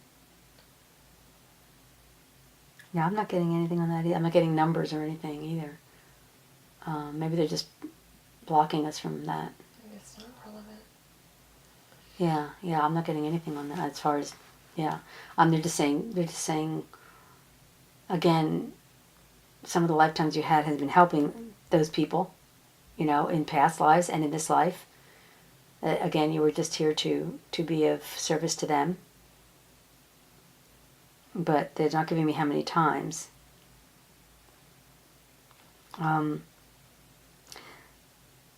Okay, Heather wants to know about this. Many years ago, her ex-husband took a picture of her surrounded in golden light. What was that? What was happening in those pictures? What created that? What was that amazing picture she got?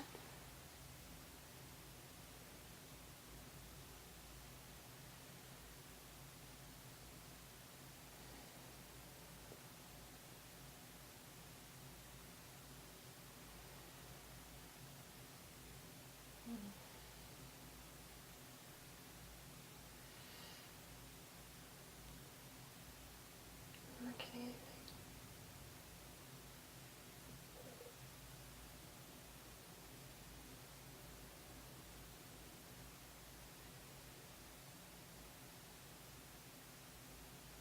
Again, just allow the information to flow through that light. And know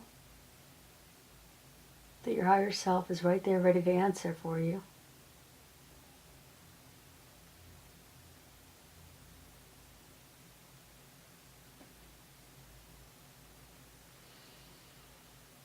It was a reassurance.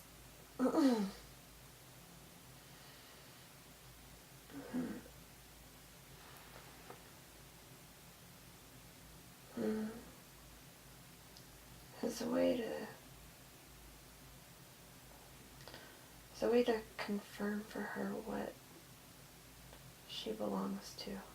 Mm.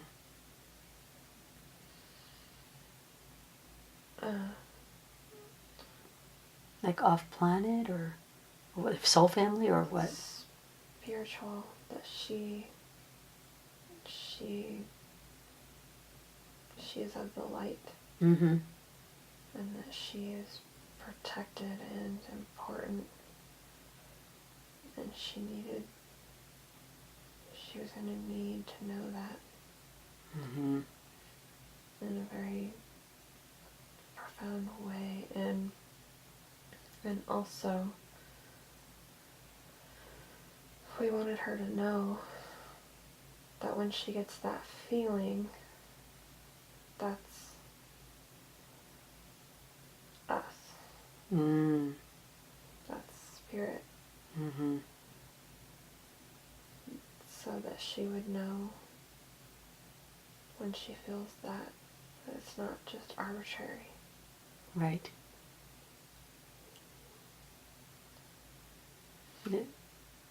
That she has help. Yeah.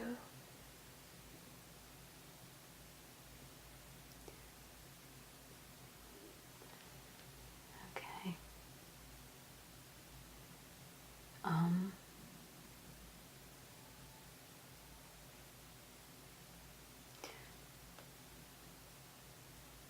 They're okay. They're just telling me that was actually, yeah, that's very true. There, you were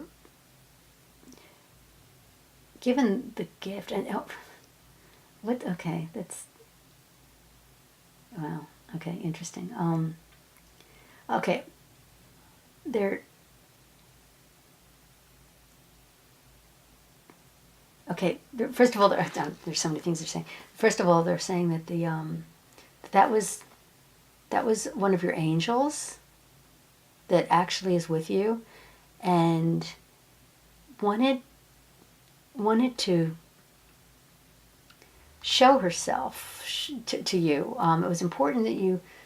This is weird. It was important that you saw that you were protected and that you were safe and that you had an angel with you. And it was a feeling. It was like it was nothing that you felt, but it was actually something that was given to you. It was almost like a gift that was given to you of change is coming. You know that things were going to get better. That things were going to change for you.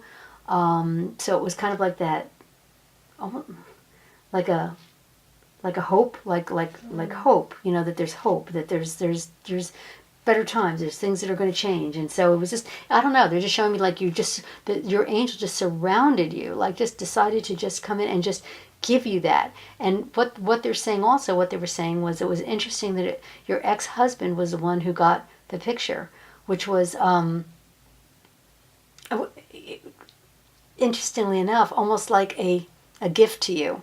Just this very, for him to capture that and to see it and then capture it was this huge gift that he gave to you, that you might not have even understood till later, but how important that was, and how much of a gift that was that he captured that for you.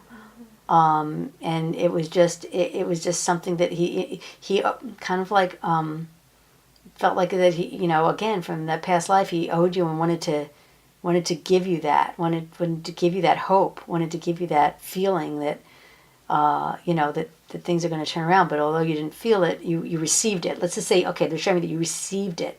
You received that into you as part of your being. That almost like a change, like almost giving you that spiritual uplift, that spiritual awakening, that spiritualness that came into you, that was a gift that was given to you by your ex-husband and by your angel coming in and giving you that. So it's it's weird. It's just like it was just supposed to be changes. I just hear changes. There was supposed to be changes, that they putting you in the right direction, putting you in the right place, putting you in the right frame of mind, so to speak. It was all kind of like work being done for you, but it was just, again, your angel's coming down to give you, an angel in particular, to give you hope and to just show itself to you. That it would have meaning for you, that it would have some kind of meaning for you, the spiritual meaning down the road that you would understand. And again, a gift from your ex-husband. That's all they're giving me. It's weird. It's a weird, but let me see if there's anything else that they can clarify.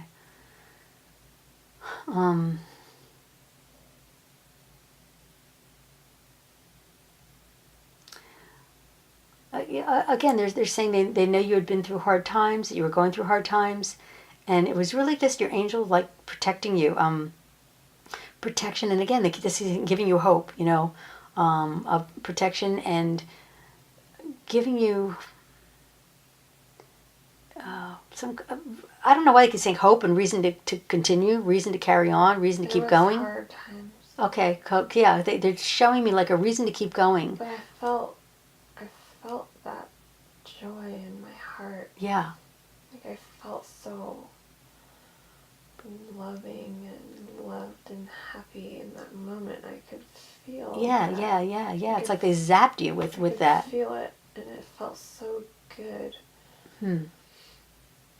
Yeah, that was definitely, they're saying definitely an angel that came to give you that love, to give you that hope, to give you that keep going, things will get better, so yeah, it was just that, just a very unusual, they're saying an unusual thing, to not only, and it was important to capture it, to be able to capture it, and that's what your ex-husband did for you, was to capture that, so you knew it was real.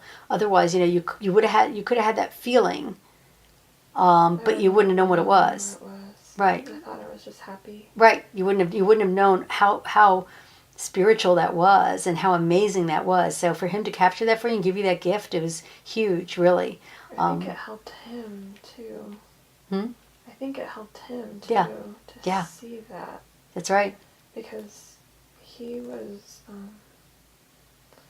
when he showed me the pictures after they were developed, he was kind of in shock. That he really saw it. Yeah. Because he thought that's what he was seeing, but he wasn't sure. Yeah, really interesting. So it was a spiritual moment for both of you. And a gift to each other, basically, really, it helped you both. It really did. But it was definitely just putting something in you, putting something in your heart, putting something in you that was, they keep saying hope, change, knowing that there was a reason to keep going. Okay, whatever that means, knowing. That, yeah. Okay, good. So yeah, they're definitely saying it was on purpose. It was definitely given to you and meant to be captured. And they're saying whenever you have doubts about anything, they said, look at that picture. Whenever you start doubting anything, just look at the picture and know, how important you are and how important that moment was, and that it's given you something. It's given you that, that hope, that energy, so to speak, to move on. So,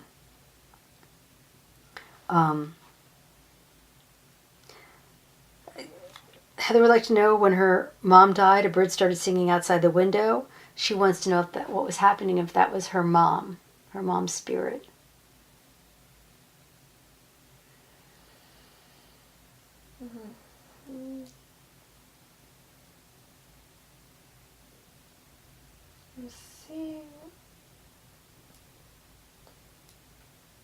I'm seeing my mom watching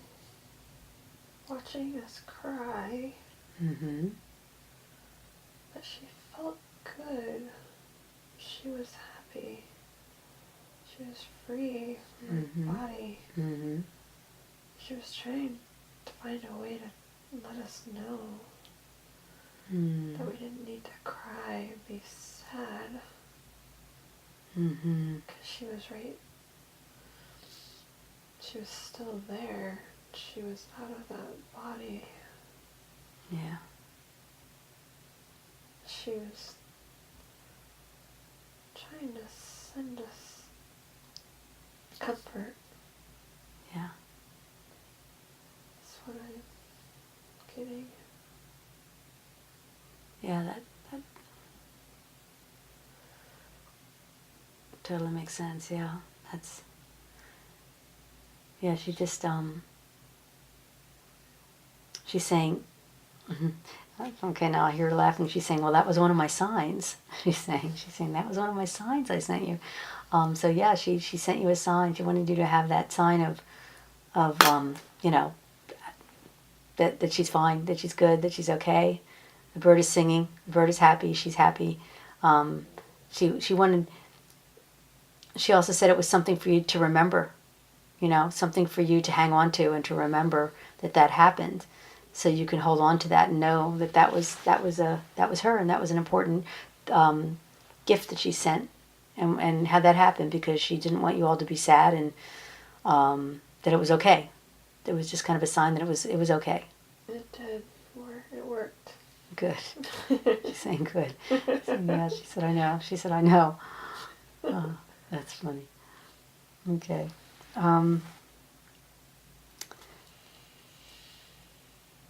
Okay. Heather says she struggles with limiting beliefs and some kind of blockage to abundance. Can this be healed?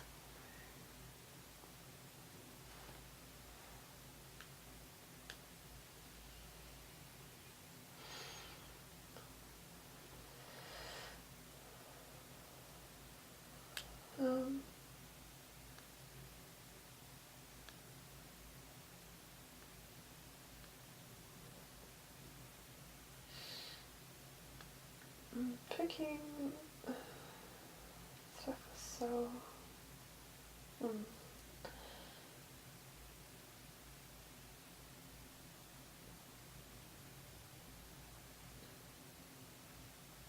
just get little flashes.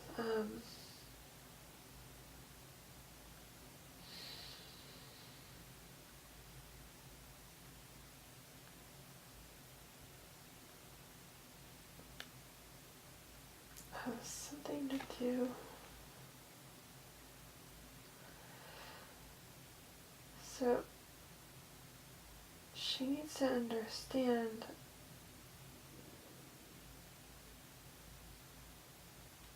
that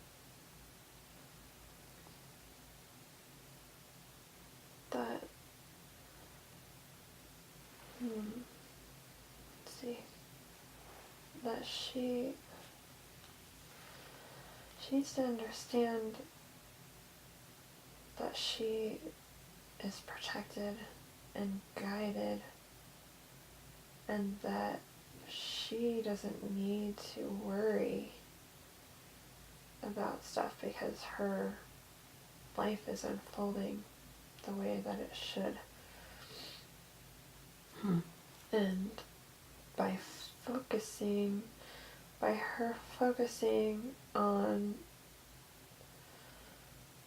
her thinking that she needs to control everything or everything is going to fall apart,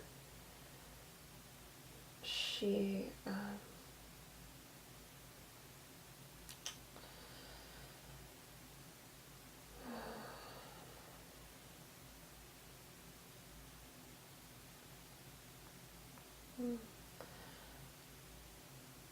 too focused on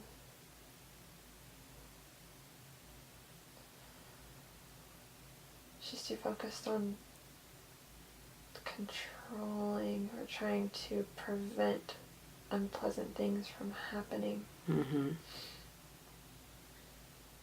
And that is creating more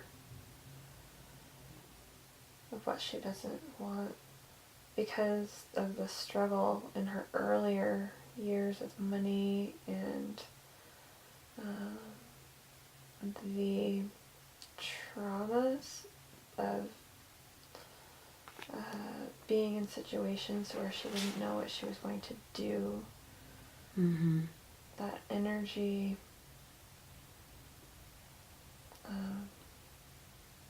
makes her feel like she needs to control everything. So is that more from this lifetime then than anywhere else? I think so. Yeah. Yeah, that's what I'm getting to. That it's just the hardships that the hardships of this lifetime. That again, you're sensitive, so it affects you. So you're it's self-protection, basically. Nishami not wanting to get too excited or how to put it, not wanting to get too optimistic for fear that it won't last or fear that it won't happen. So you hold yourself back from being too much, hope, or too much, again, that goes back to the thing of hope, but, that so you don't get disappointed. Yeah, so it's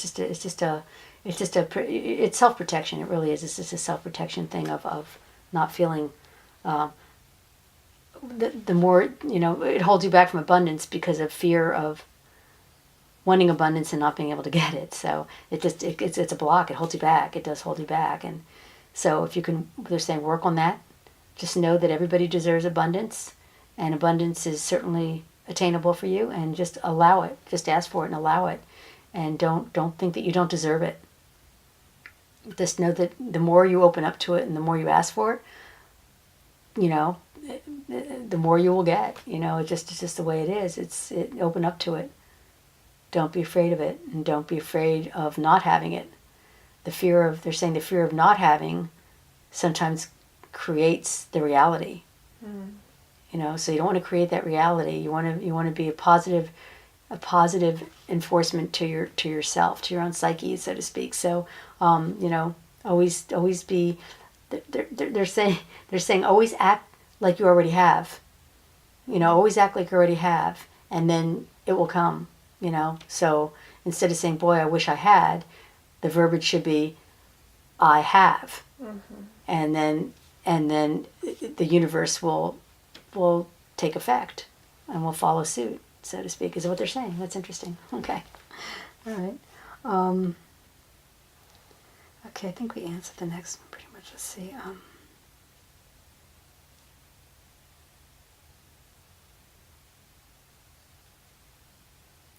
That's good. Let's see.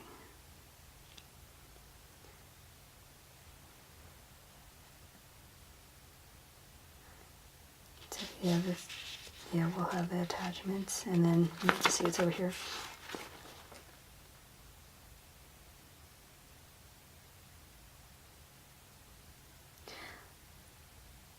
Okay. Heather would like to know when she's going to go to the new Earth in this lifetime, and what will it be like if she does.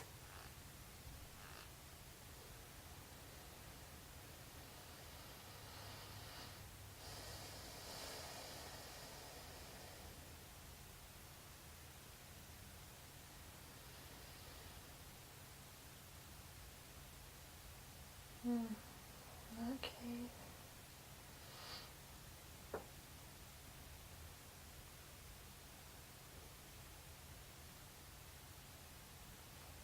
I hear soon. Mm-hmm. Oh, good. I just get snippets. Just tiny things. I don't know if it's because my pineal gland needs healing or what, but I hear soon.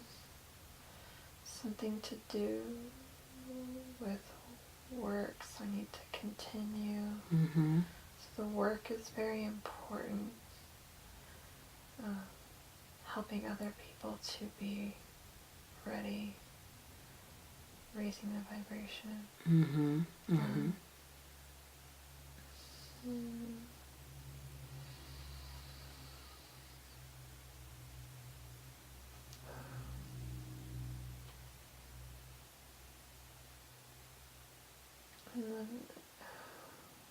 And then I felt like they tried to give me a picture. A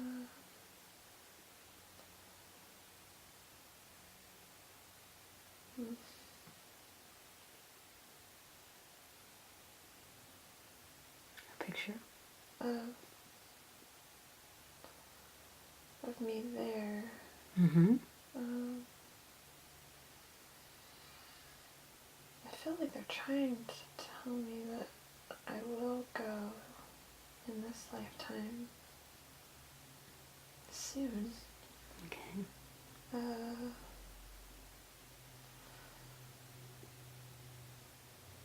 But it's not clear. Mm-hmm. Yeah, I'm not getting much on that either, but let's see.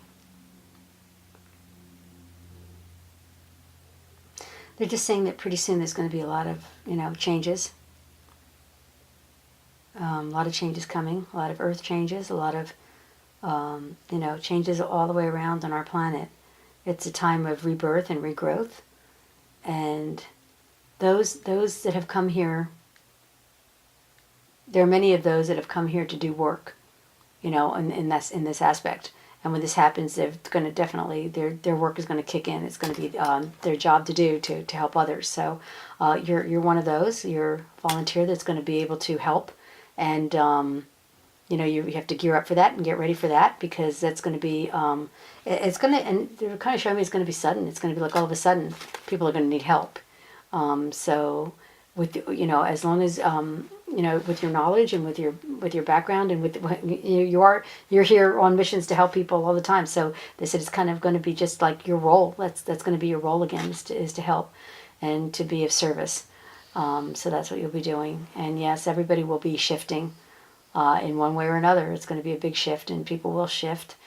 People that don't shift, that don't want to shift, that don't belong in the new world, so to speak, just won't be, just won't make it. So it'll be a decision that everybody makes. And but the light workers that are here are meant to be here to continue on and help. So how do I get ready? They're saying just keep doing your work, just keep studying and doing what you're doing. And they're saying meditating on asking, just asking where can I help best, just kind of meditate on that. And they also say at night when you go to sleep, ask, just ask in your dreams, to be able to be shown in your dreams what you need to be doing. You can get help a lot at night while you're sleeping.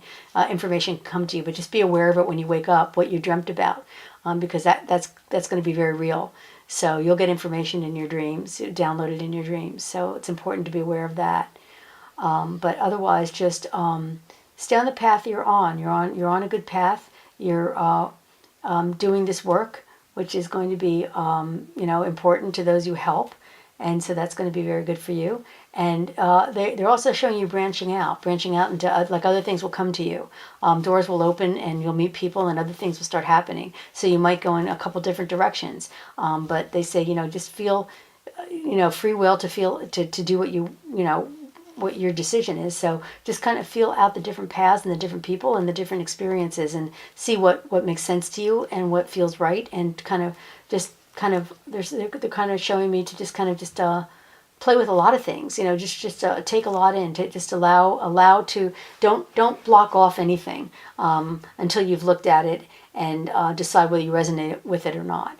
So they're showing me that you have some options here coming up as to what you want to really do and how you want to utilize your usefulness here, so to speak. But you will have options. They say that things will be given to you. You'll know, like a person or a class or something will come up that will have will guide you down a path. So yeah, so to just be open to that. Just saying, just be open to it, but keep doing what you're doing. Definitely keep doing what you're doing, and that's leading to the other question too about your job. Heather would like to know what to do about her job at Shabby Paints. She said she's wasted a lot of time and money that she's put into it, and she wants to know whether she should do it part-time or let it go and just step fully into her healing business. And I'm going to ask you to answer that, your higher self.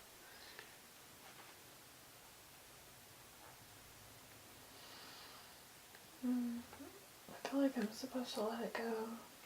Mm. Mm-hmm.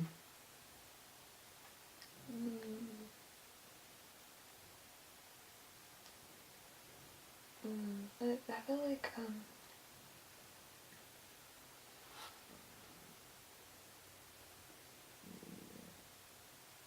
feel like my role was to help it stay alive. Mm-hmm. And now that can happen, I'm supposed to step aside. Okay. And that I'm getting the sense sense that even though there was a lot of wasted time and money, that I don't really need to worry about that, because even if it doesn't come back to me that way, there's something else.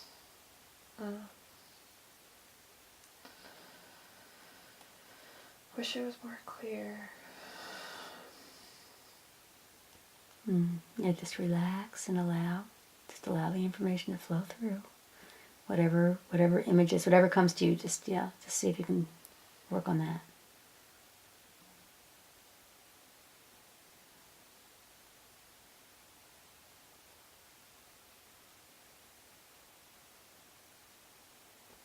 Yeah, I'm mostly just seeing that I need to let that go without expectation. Mm-hmm. Like a gift, like someone needed help, Mm-hmm. and I had the ability at the time, but now I'm supposed to do something else, and that gift that I gave to someone else will come back to me in a different way. Mm-hmm. Yeah.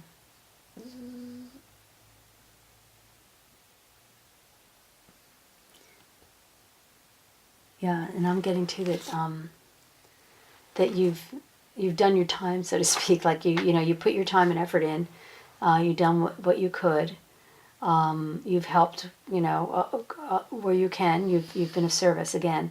Once again, you've done your mission, so to speak. But they're seeing you disconnect from that. But if your boss, they're saying disconnect from that. But if there's something in particular that she might ask you or need to just be open to that, to be able to help, a little bit, but not put your whole self into it again at all. But if there's a question or if she needs something, I think they're just saying don't burn that bridge. Don't close that door totally. Just allow that to be open just a crack, to just allow that to come in, because it might be beneficial to you in the long run. But for the most part, disconnect. Find a way to disconnect from that and move on, because it's time to move on and do what you want to do. But they're just showing me that you just want to kind of leave that door open a little bit, not to close it entirely, because there might be a way to just still get the best of both worlds, so to speak, and still maybe if you, I don't know how they put it, but they're saying if you just cut it off completely,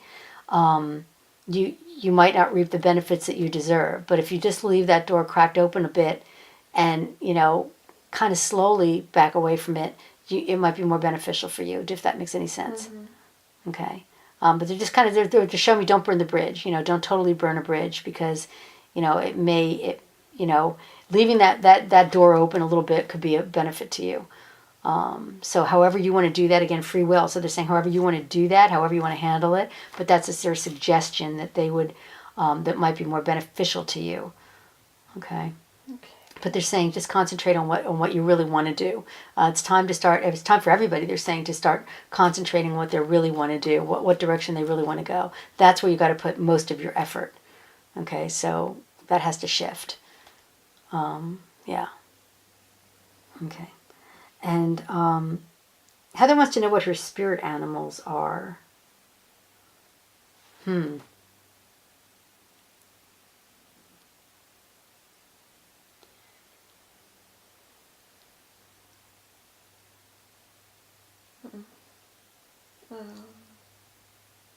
Interesting.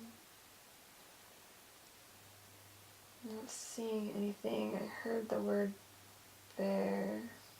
Okay. So,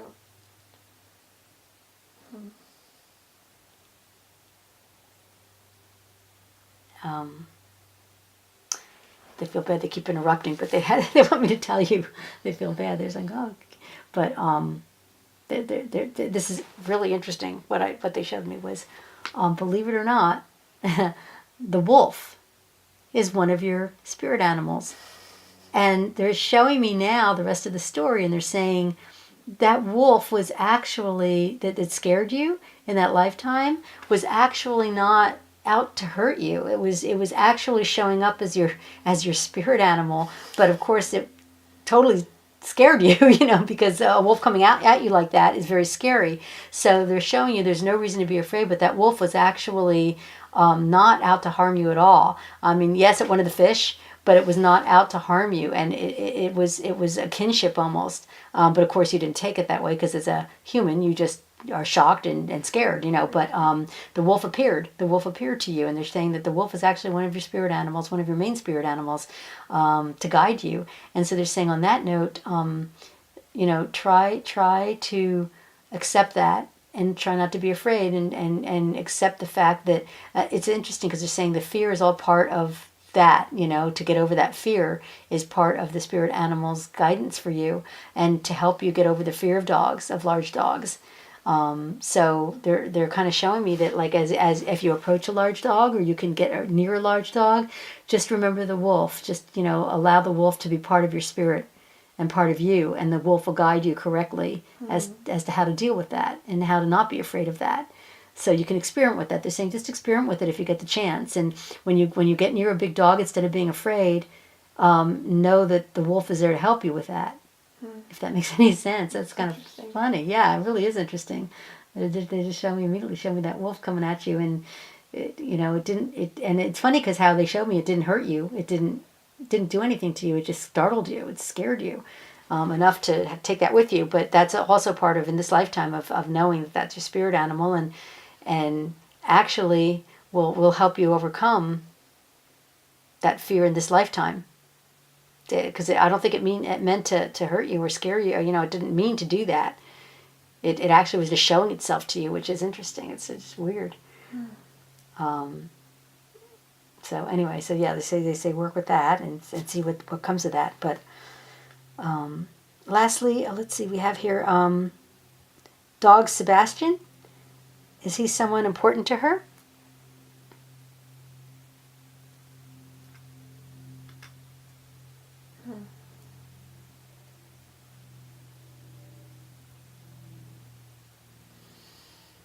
I don't get anything.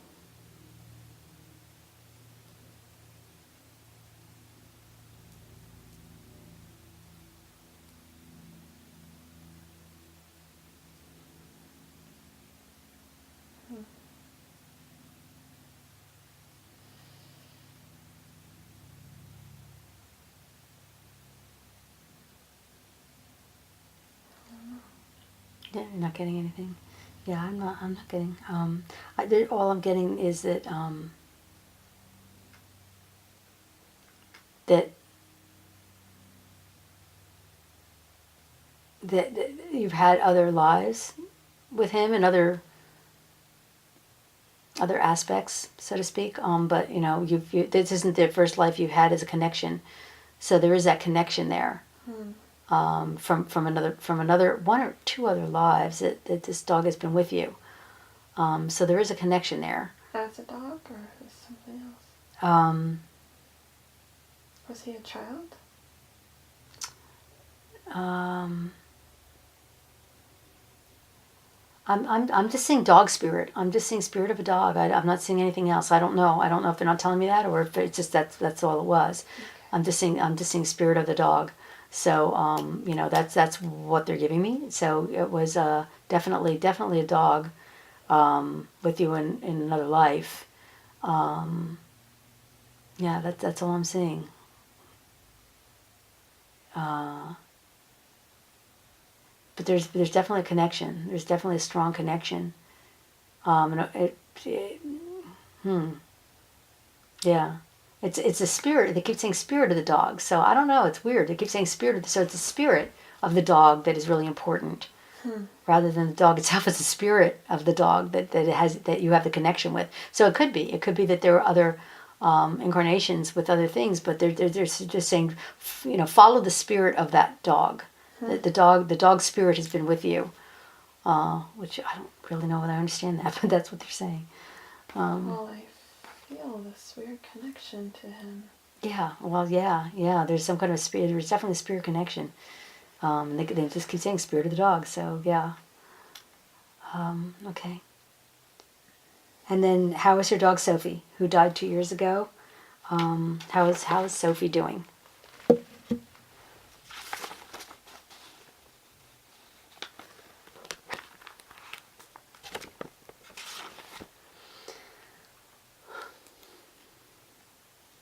I don't get anything. No. And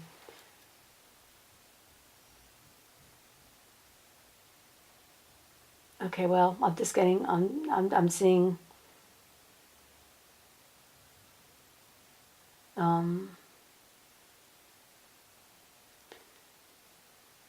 She's fine. I see her. I don't know where she is, but I see her leaping around. I just see her, running around and jumping around. So it looks to me like she's fine. They're not saying, but she's fine. She's wherever, wherever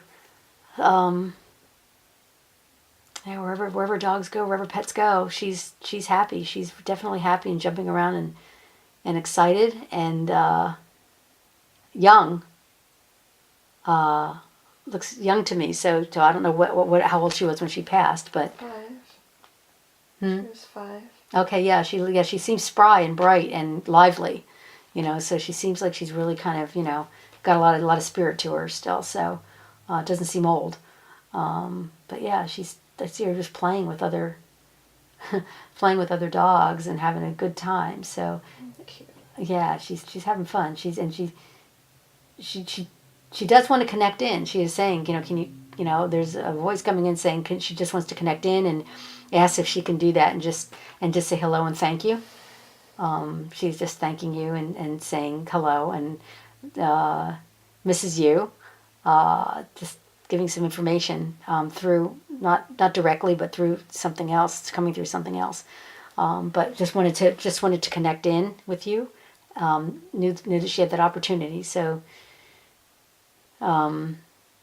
yeah, she's saying she's sorry. She's sorry too. She's sorry. I don't know why. She ran into a yard with a big dog. Oh. And I tried to save her, but it was too late. Oh, goodness. Oh, goodness, because she feels really sorry about that. She says, I'm sorry. Okay. Yeah. I'm sorry that I didn't have her on a leash. No, she's sorry. She's saying she's sorry she did that. She's sorry she put you through that, and she's sorry that she wasn't smarter not to do that. she's really taking blame for that one. She really is. It's kind of funny. She said, I'm just sorry. Aw, but she's cute. She's doing good. She's doing good. So it's kind of funny. Yeah, I didn't know what she was sorry about, but she was definitely sorry. She was being a rascal. She was taunting this giant dog. Oh gosh, yeah, she seems like a character. She was only 3 pounds. Oh my gosh, yeah. Oh my god, how cute. Yeah, she's kind of like saying, yeah, I just see her going, yeah, yeah, I did that. It's kind of fun. It's making me laugh. She was a no bullshit guard dog too. Oh man, that's so funny. Yeah, she's lively. I see her just jumping around and she's going a little crazy and yeah, just interesting dog. A lot of characters, and she's making me laugh. But Oh, cute. yeah, so she's good. She wanted to say hi and she's sorry and she's good. So she's hanging out. She doesn't want to come back yet. She said she's happy now. She just wants to stay where she is. So yeah, so that's good for now.